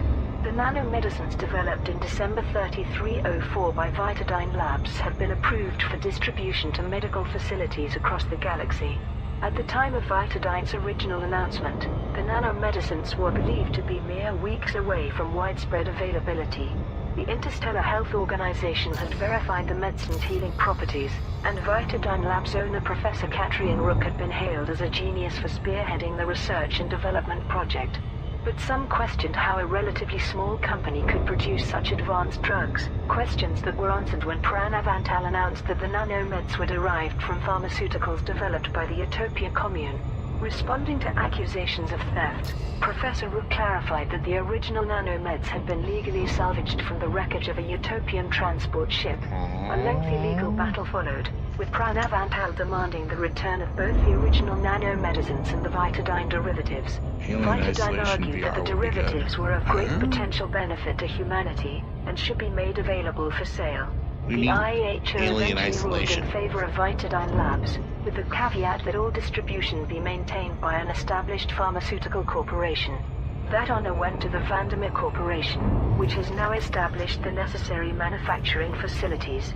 It has taken a year for all parties to agree on the rigid quality control measures and personnel qualifications required for the production of the nanomedicines. I am proud to announce that Vitadine nanomedicines are now available for distribution from the Kuma system, said Professor Rook at a press conference at Ely and Dock. We have established a fantastic relationship with the Vandermeer team, and we look forward to sharing the fruits of our labor with humanity. Vitadine nanomedicines reach galactic little market. back door with little The ladders. nanomedicines developed in December 3304 by Vitadine No, I Labs did not have know been the game. approved for distribution to medical facilities across They the improved some of these galaxy. graphics. At the time of Vitadine's original announcement, the nanomedicines were believed to be mere weeks away from widespread availability. The Interstellar Health Organization had verified the medicine's healing that's me. properties, and He's on the Vitadine Labs ground. owner Professor Catrian Rook had been hailed as a genius for spearheading the research and development project. But some questioned how a relatively small company could produce such advanced drugs, questions that were answered when Pranav Antal announced that the nanomeds were derived from pharmaceuticals developed by the Utopia Commune. Responding to accusations of theft, Professor Rook clarified that the original nanomeds had been legally salvaged from the wreckage of a Utopian transport ship. A lengthy legal battle followed, with Pranav Antal demanding the return of both the original nanomedicines and the Vitadine derivatives. Vitadine argued that the derivatives were of great potential benefit to humanity and should I'm be gonna made try available this. for sale. The IAHO eventually ruled in favor of Vitadine Labs, with the caveat that all distribution be maintained by an established pharmaceutical corporation. That honor went to the Vandermeer Corporation, which has now established the necessary manufacturing facilities. It has taken a year for all parties to Any agree on the place rigid closer quality than this? control measures and personnel qualifications required for the production of the nanomedicines. I am proud to announce that Vitadine nanomedicines are now available are all for distribution surface from the Kuma braces. system, said Professor Rook at a press conference at Ely and Dock. We have established a fantastic relationship with the Vandermeer team, and we look forward to sharing the fruits of our labor with humanity. Vitadine nanomedicines reach galactic market. The nanomedicines developed in December 3304 by Vitadine Labs have been approved for distribution to medical facilities across Okay, the we got galaxy. At the time of Vitadine's original announcement, Vitadine nanomedicines reach galactic market. The nanomedicine... Stolen stuff. A ship.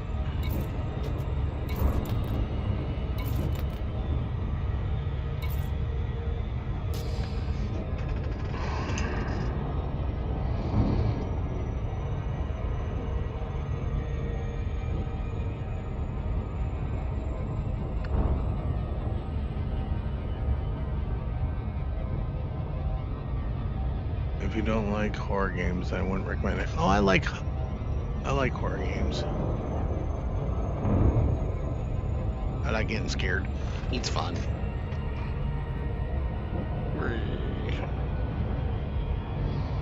As you can tell, I'm obviously not one of those people that gets sick from VR.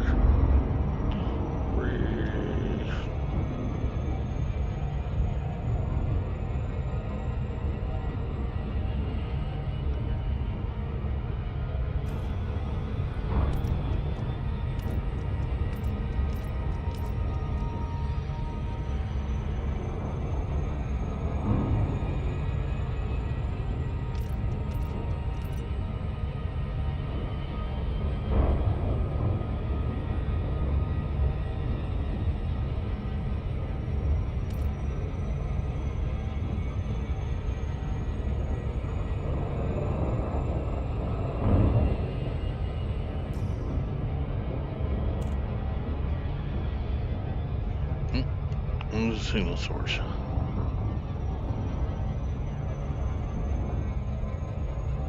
Oh, funky.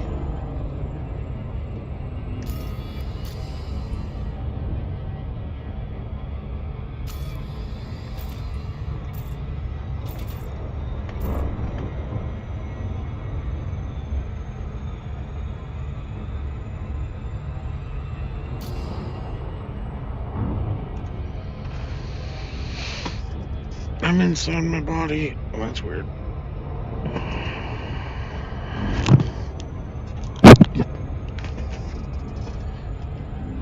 This is the reason why I often like to play this game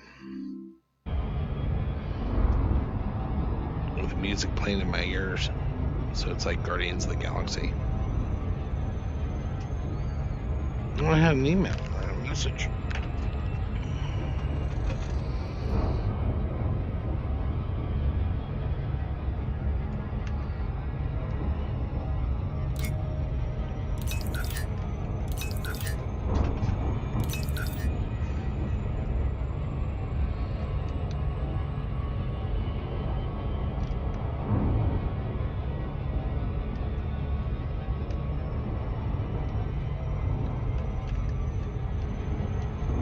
It's one of these buttons like share or something like that.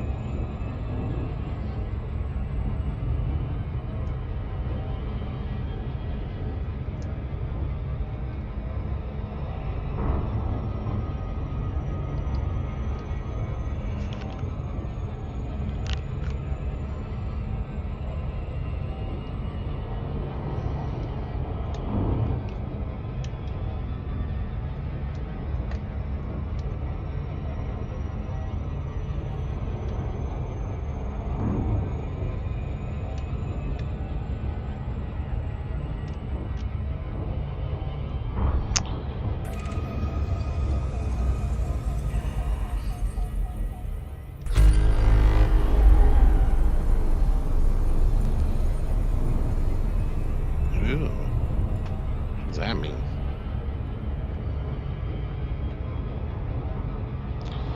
The comm system is accessible.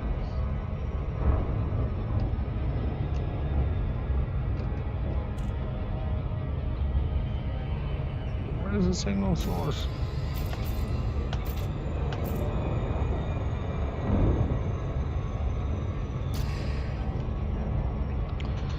Trying to figure out where the hell the damn. I don't know.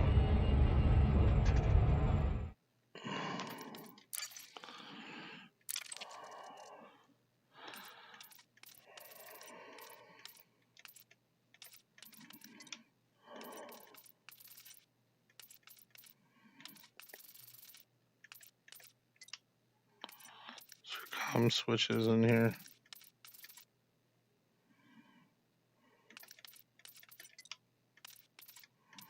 Comms panel is options nub up.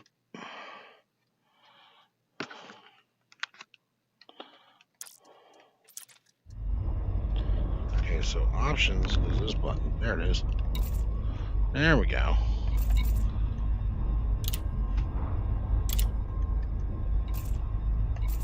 Why is there a... Oh. Because she's online, that's why.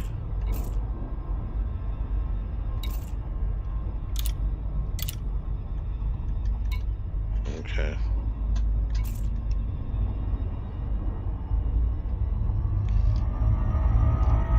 I don't know why you had to stop. I just hit escape for a minute.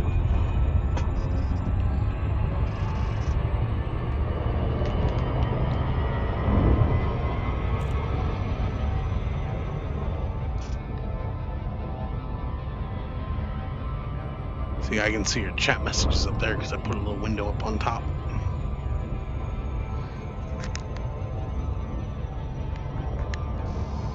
Let's see if there's anything I missed. Nope.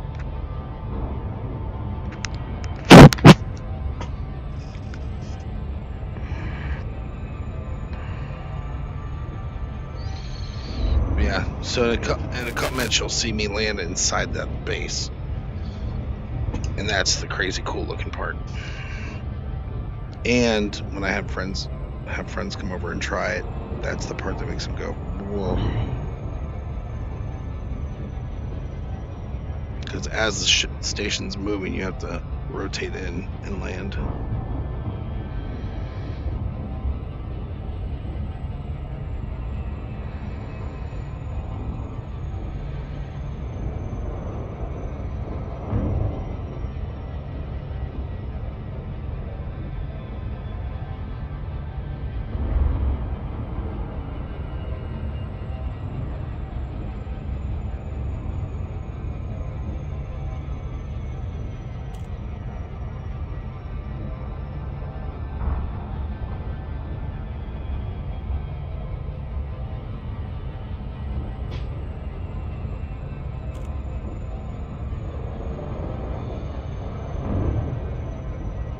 I also gotta get the new season of. Oh, you'll see in a second, Jake. But yeah, I gotta also load up Fortnite and get the season pass. My son was so excited because he won his first solo in his first game. I was like, "Were you streaming?" He's like, "No." I was like, "Damn it!" Every time he's won, he's not been streaming it, so he goes back and then tries to make himself a video, like a highlight. I'm like, dude, you gotta be streaming when you do some of these wins.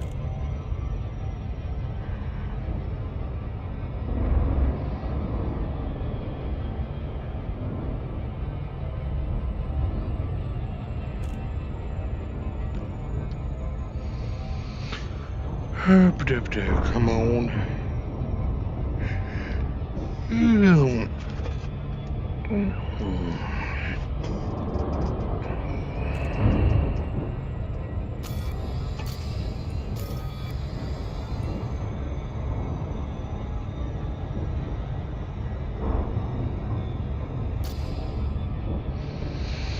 So yeah, that's the other thing about this, Jake, that's amazing, is this is all 3D as well.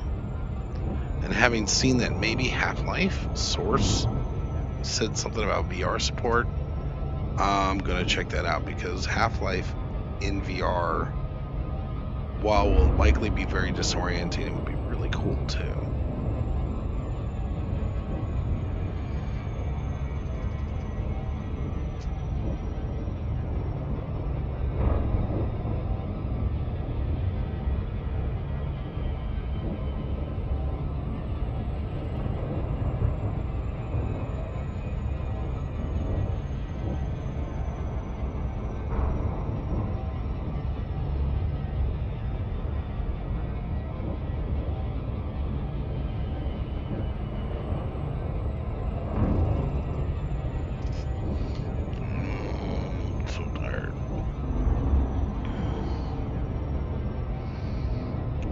Life to return to normal. More of this COVID bullshit.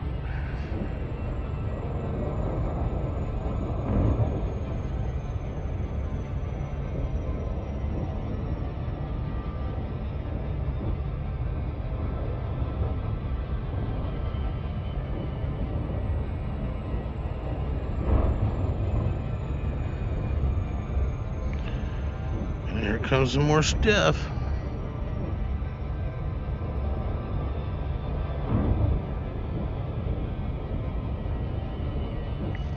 Multiple extraction sites.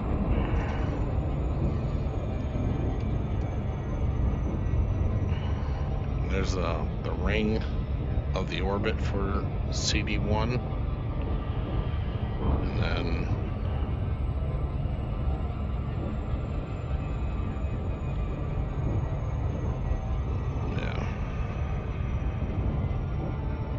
extraction sites.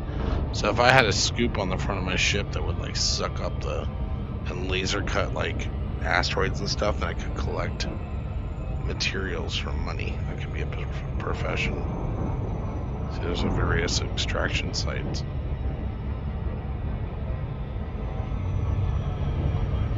Switching it into blue, so hopefully I won't overshoot the planet. That's a big orbit.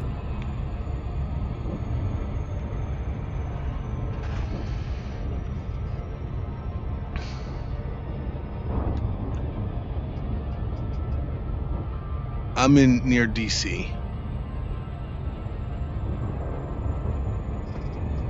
Like close enough where like sometimes I have to go into DC for work reasons.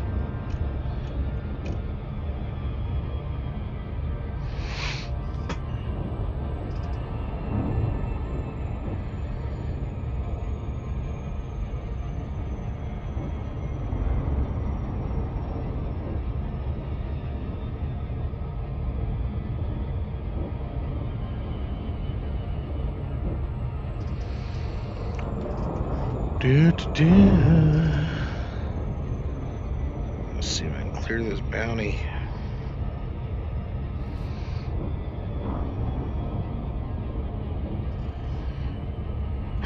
Take like an hour-long nap before I eat dinner and play Warzone later on. And probably Half-Life.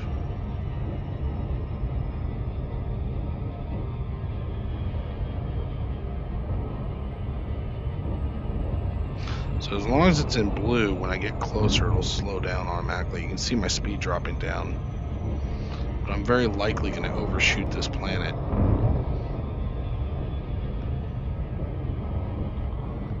Which is... oh, Lord.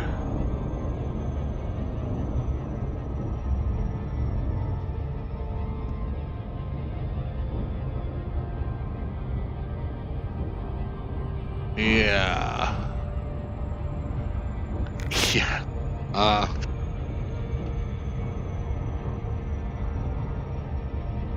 Do I even still have that PC on?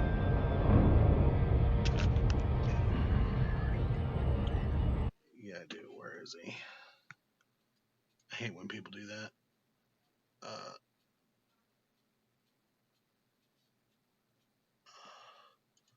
Ban. My first Twitch ban hammer. Whoop! Don't overshoot.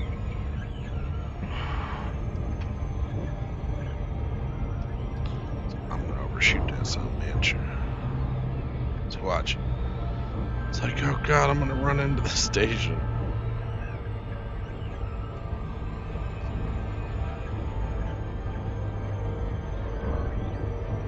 It's like, oh my god.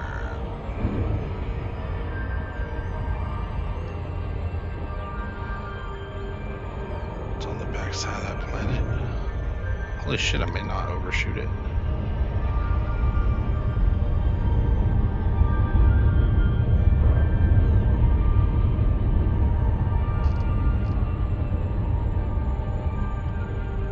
Pretty. Look at that. That's just beautiful. Wow.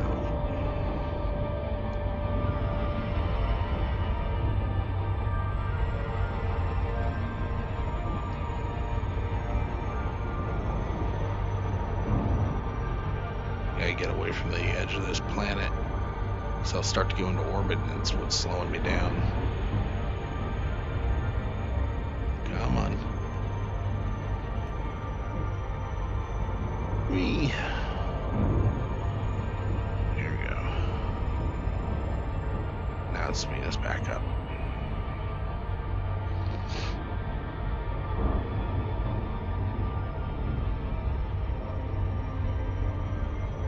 There's a weird brown mass behind that place. It's funky.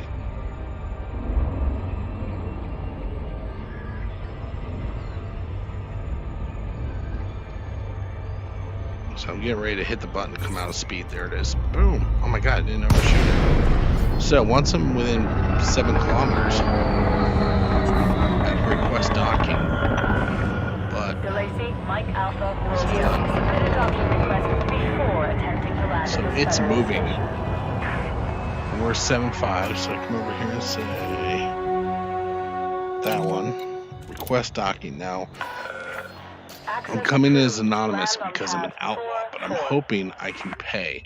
So it said pad 44, and I'm pretending I have security protocols up so they don't know who I am. But if I pay the fines, then it will release me. And there is a speed limit in here too.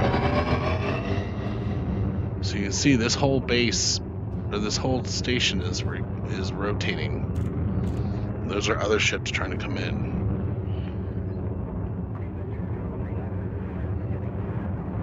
And then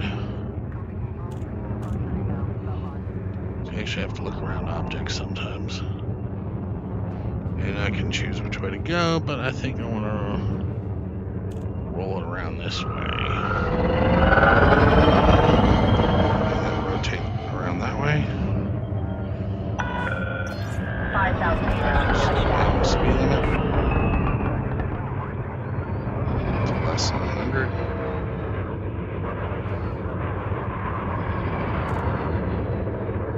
Again, it's still rotating quite a bit.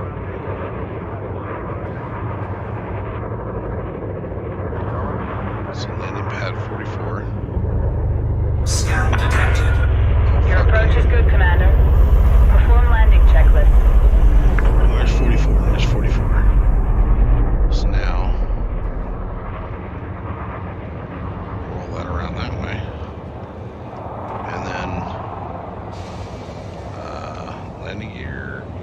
that one. As I get close to that one, so see the stuff above me? As I get close to this one.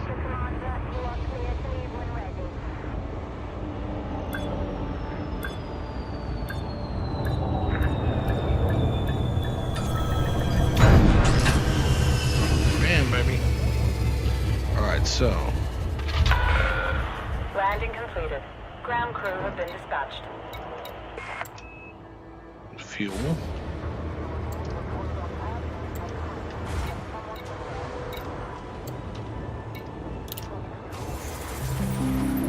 So anonymous access means I can't really do anything yet, but can I go to, yeah, see, I can go to contacts and then say,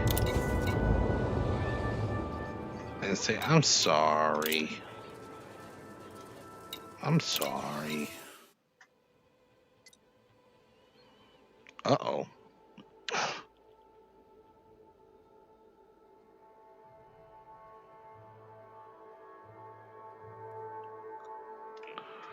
I still got sent to space jail?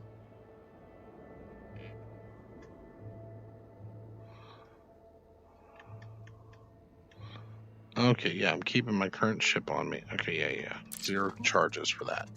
Yeah. Oh, that scared me for a minute. Yeah, just 1,000. Okay. Yeah. I'm gonna purchase my no charge ship. Yeah.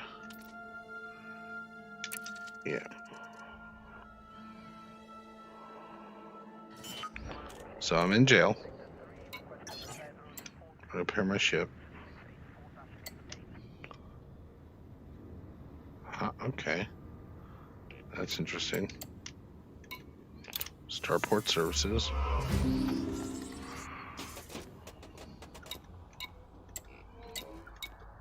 Fuel all. Stock all. Shipyard. Are any of my other ships here?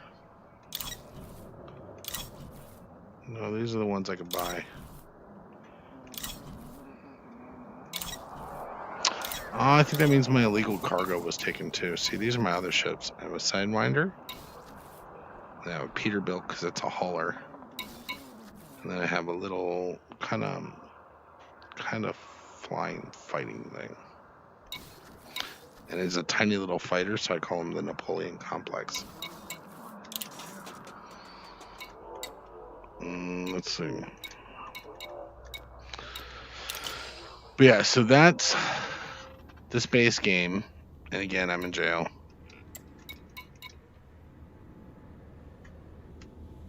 And for now, I'm going to go ahead and log off. But actually, let me make... Even though I don't know if I'm going to stay on Twitch or not, just because their level of entry is a little bit harder. I don't know which one I'm going to continue to do. Oh, I got to add you guys as friends. I didn't even do that. Okay, cool. So now Lasagna's a mod. And Zombie's a mod. I'll add a friend there. Okay, cool. So yeah, you guys can both be my mods if you're on here and you see something go shitty. Oh, cool. I still have my illicit cargo. Yay! Can I sell my illicit cargo? I know the other place had black market. Is this just the detention jail? This is just my jail. Damn it. How far away is the... oh, jeez. That's a lot of unexplored stuff. I'm gonna have to get out of here and then go hit a beacon out. But anyway, I need to take a little nap. And I'll be back on later. But when I'm back on later, I'll be playing Warzone and probably the original Half-Life. I do want to see if I can get an HD pack and play Half-Life in VR with a better HD pack than Alyx VR. I wonder if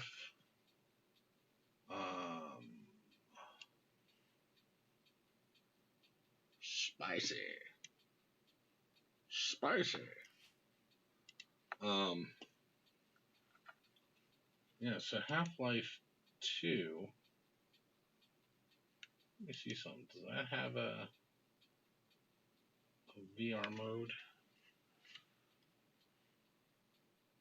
Did they go back and add one for that? I doubt it. Let's see.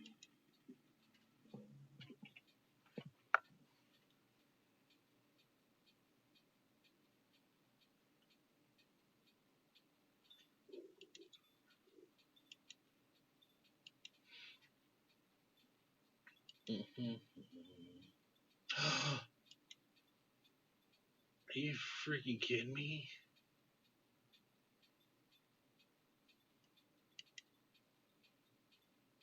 What?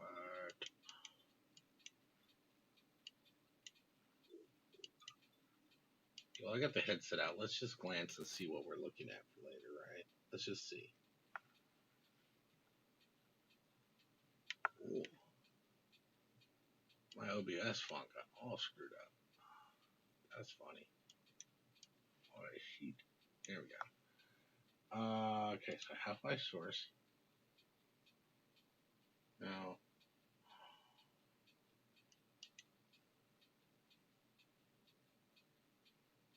I'm going to have to download the HD pack because it was saying something about that's. Dude,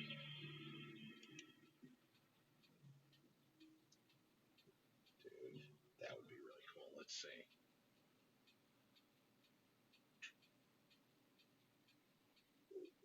Options.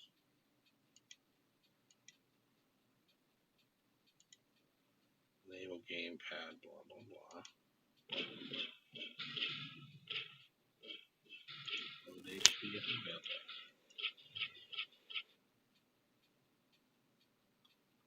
Is it? Oh. What's it doing? What's it doing?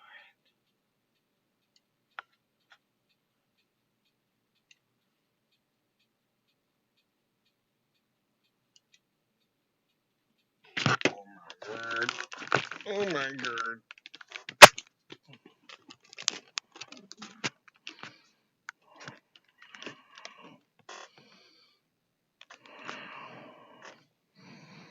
I'm waiting for the magic to happen.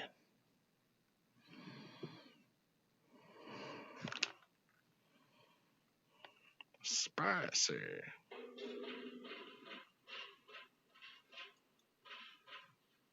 Okay. Gotta restart the game. Headbang apparently.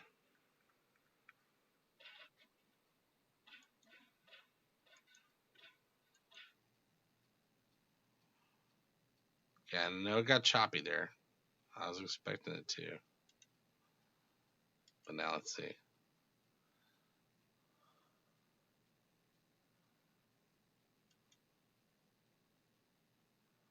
Okay. Oh, is it just in game? Oh, that sucks. It's not VR mode.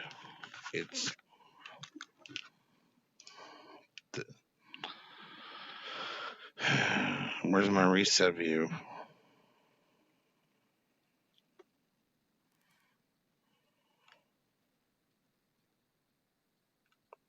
Oh, but it might be.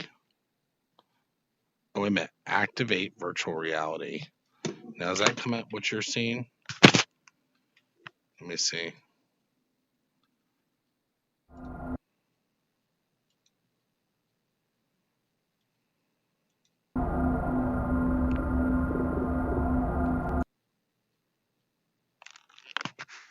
Okay, let's see what's happening.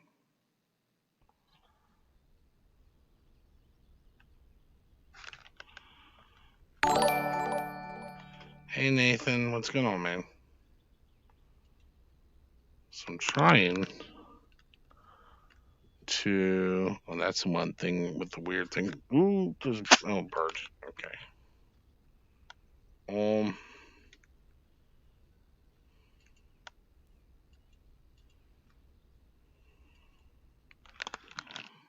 Half-Life source. Right.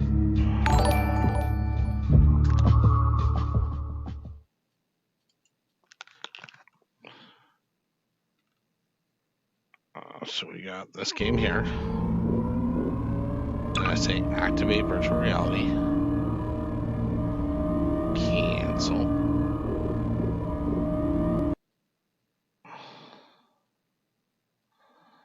So he's trying to launch home. It's not actually launching Half-Life in virtual reality in any way. Okay.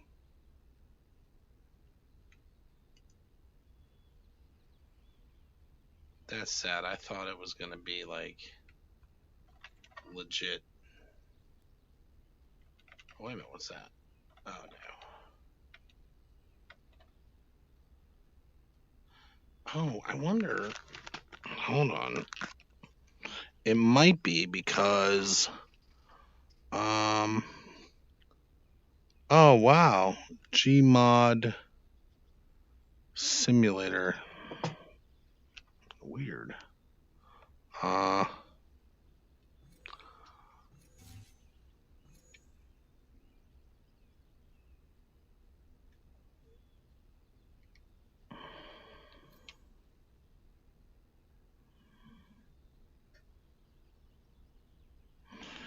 Come on.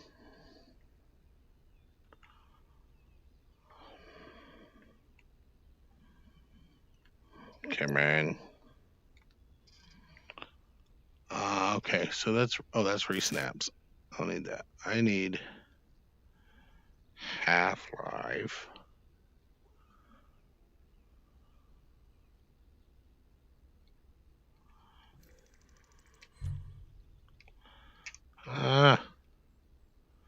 Okay.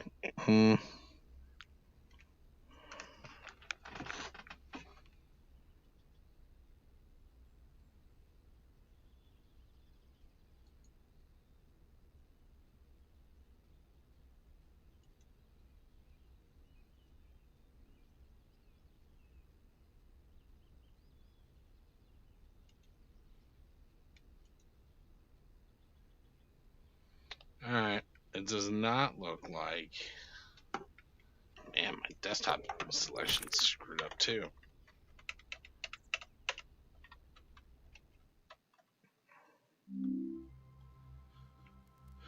Exiting VR. Okay, fine.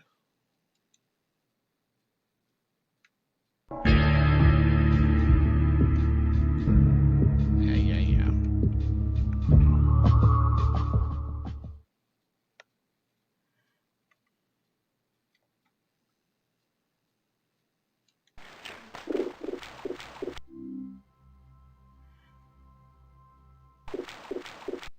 Is Half-Life closing this time?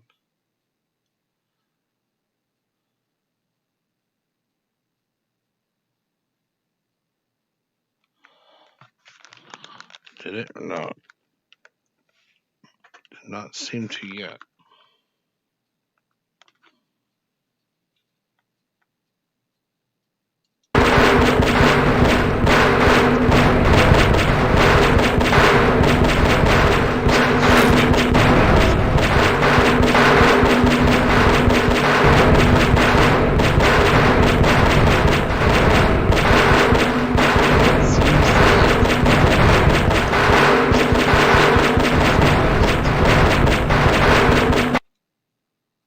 Let's see. Oh, gee.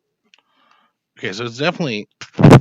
Okay, wait a minute. No, this is a VR mode. It's just not coming up on the screen here. That may be something that I have to do.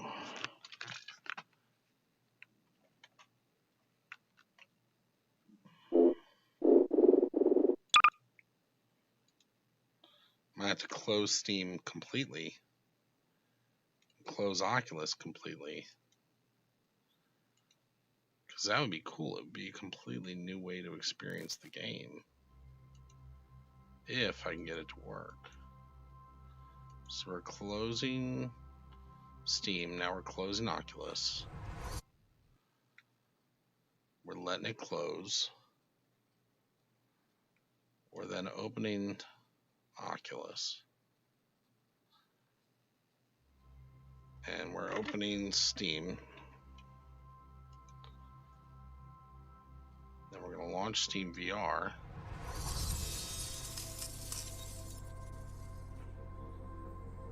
And then once Steam VR is loaded, then we'll see if we can launch Half-Life.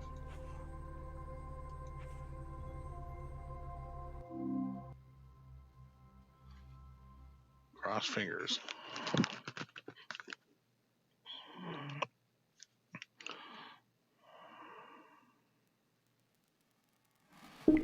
Library.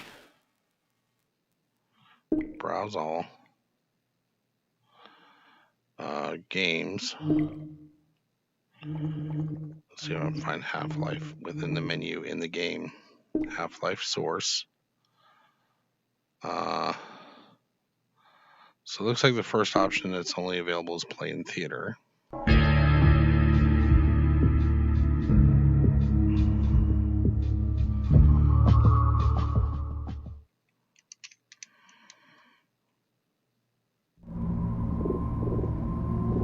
Then we try it this way. They're currently no.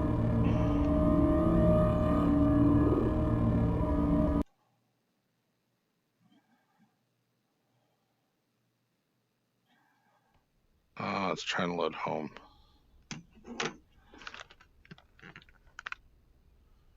Okay. Go into library. Half-Life.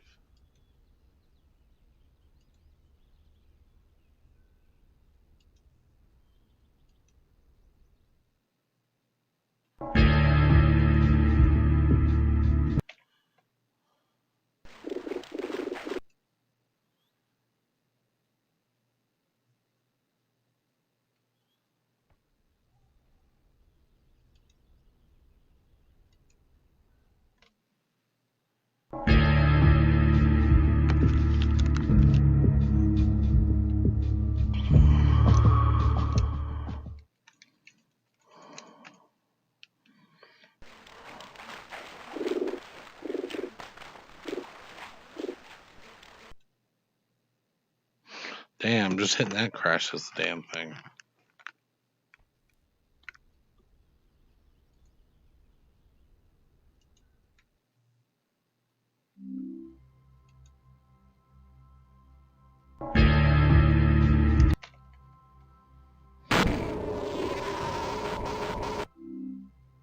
Try it this way.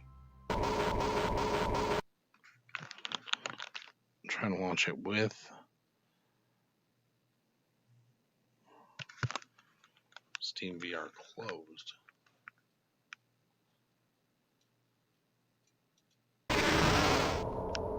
Yeah, see, it loads up. That's not my screen here.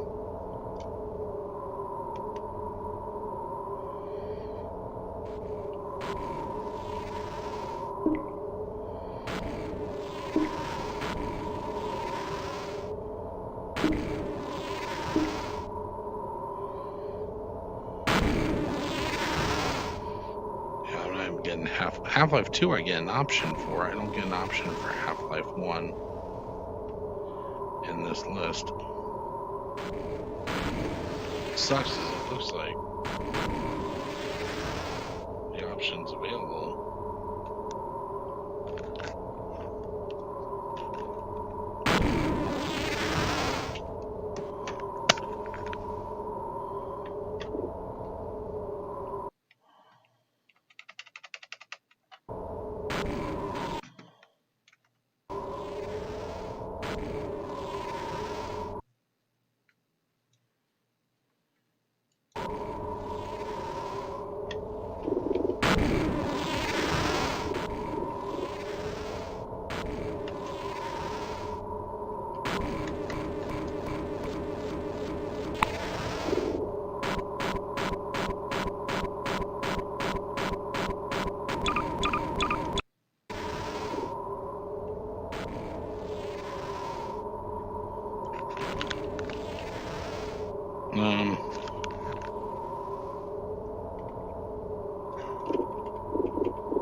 try putting it down to 1287.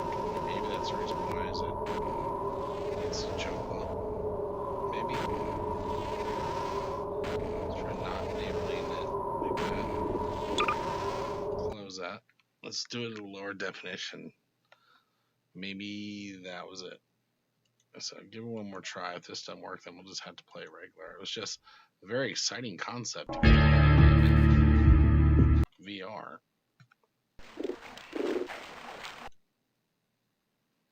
Try this. Nope.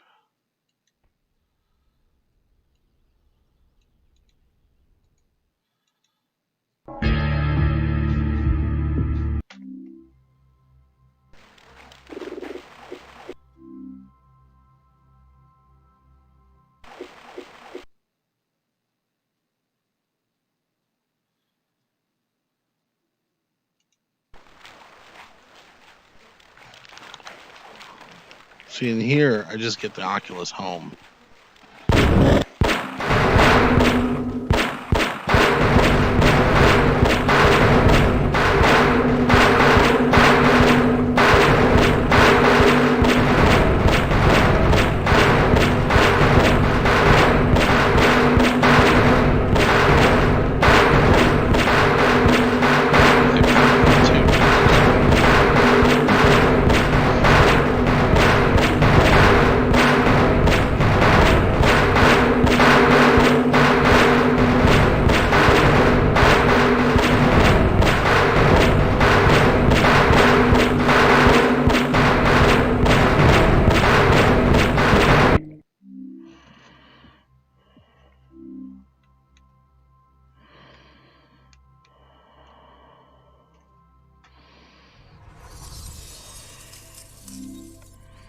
Oh, I got an Eclipse thing going on in here. That's not good. Okay.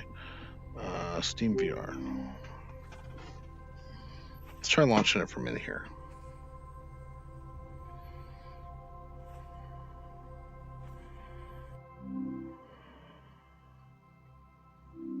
And if that doesn't work, I will try to see what if Half-Life 2 will launch. So if Half-Life 2 will launch, then that at least tells me that the game afterwards I'll be able to try in VR, which would be cool. Games.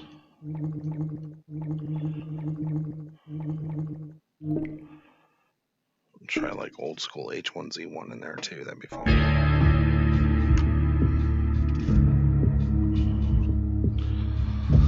Where's my damn mouse?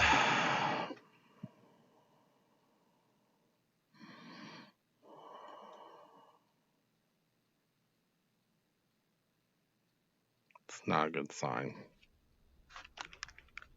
No. Okay, so library.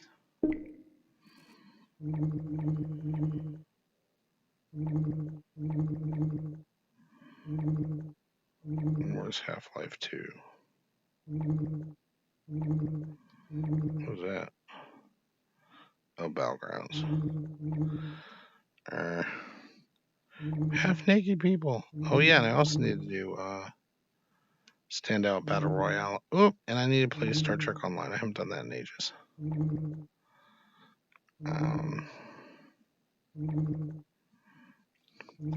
VR Paradise, have naked people. That's always fun.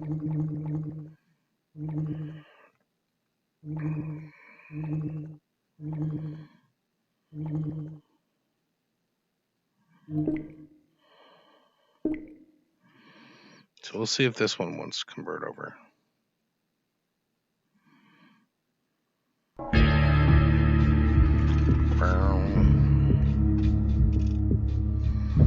Feeling around for my keyboard.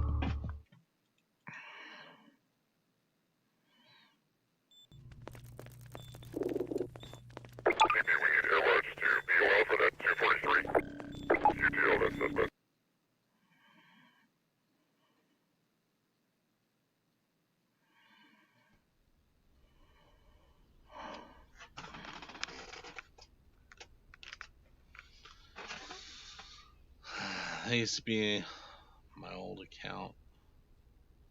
Holy crap.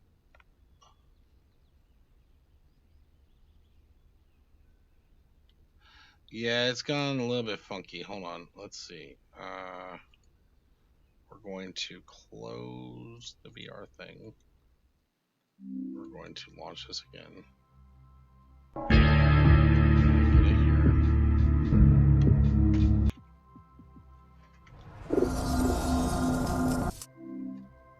And if this acts like the other one, what do you mean why Half-Life Source? Oh, because you missed the other part. Want to play the original Half-Life, and then probably Half-Life 2, and then the new VR Alyx edition. Right. I'm going to be playing it for nostalgia's sake. That's the other thing of what I do is I actually build arcade machines and play classic old games.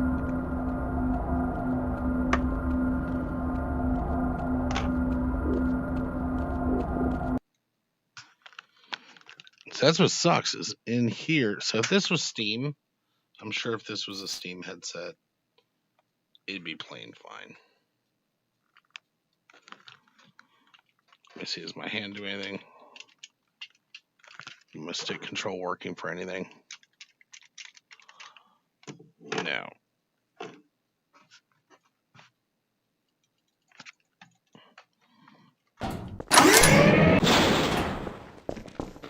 Hello and welcome to the Black Mesa Hazard Course, where Now, you will be trained in I don't know the if you use know of the this now, but hazardous if you actually environment cross your suit. eyes, I am your you holographic can converge assistant. the images Let's and see begin 'em, by stepping see into the your depth. suit. You can see it suspended up ahead of you.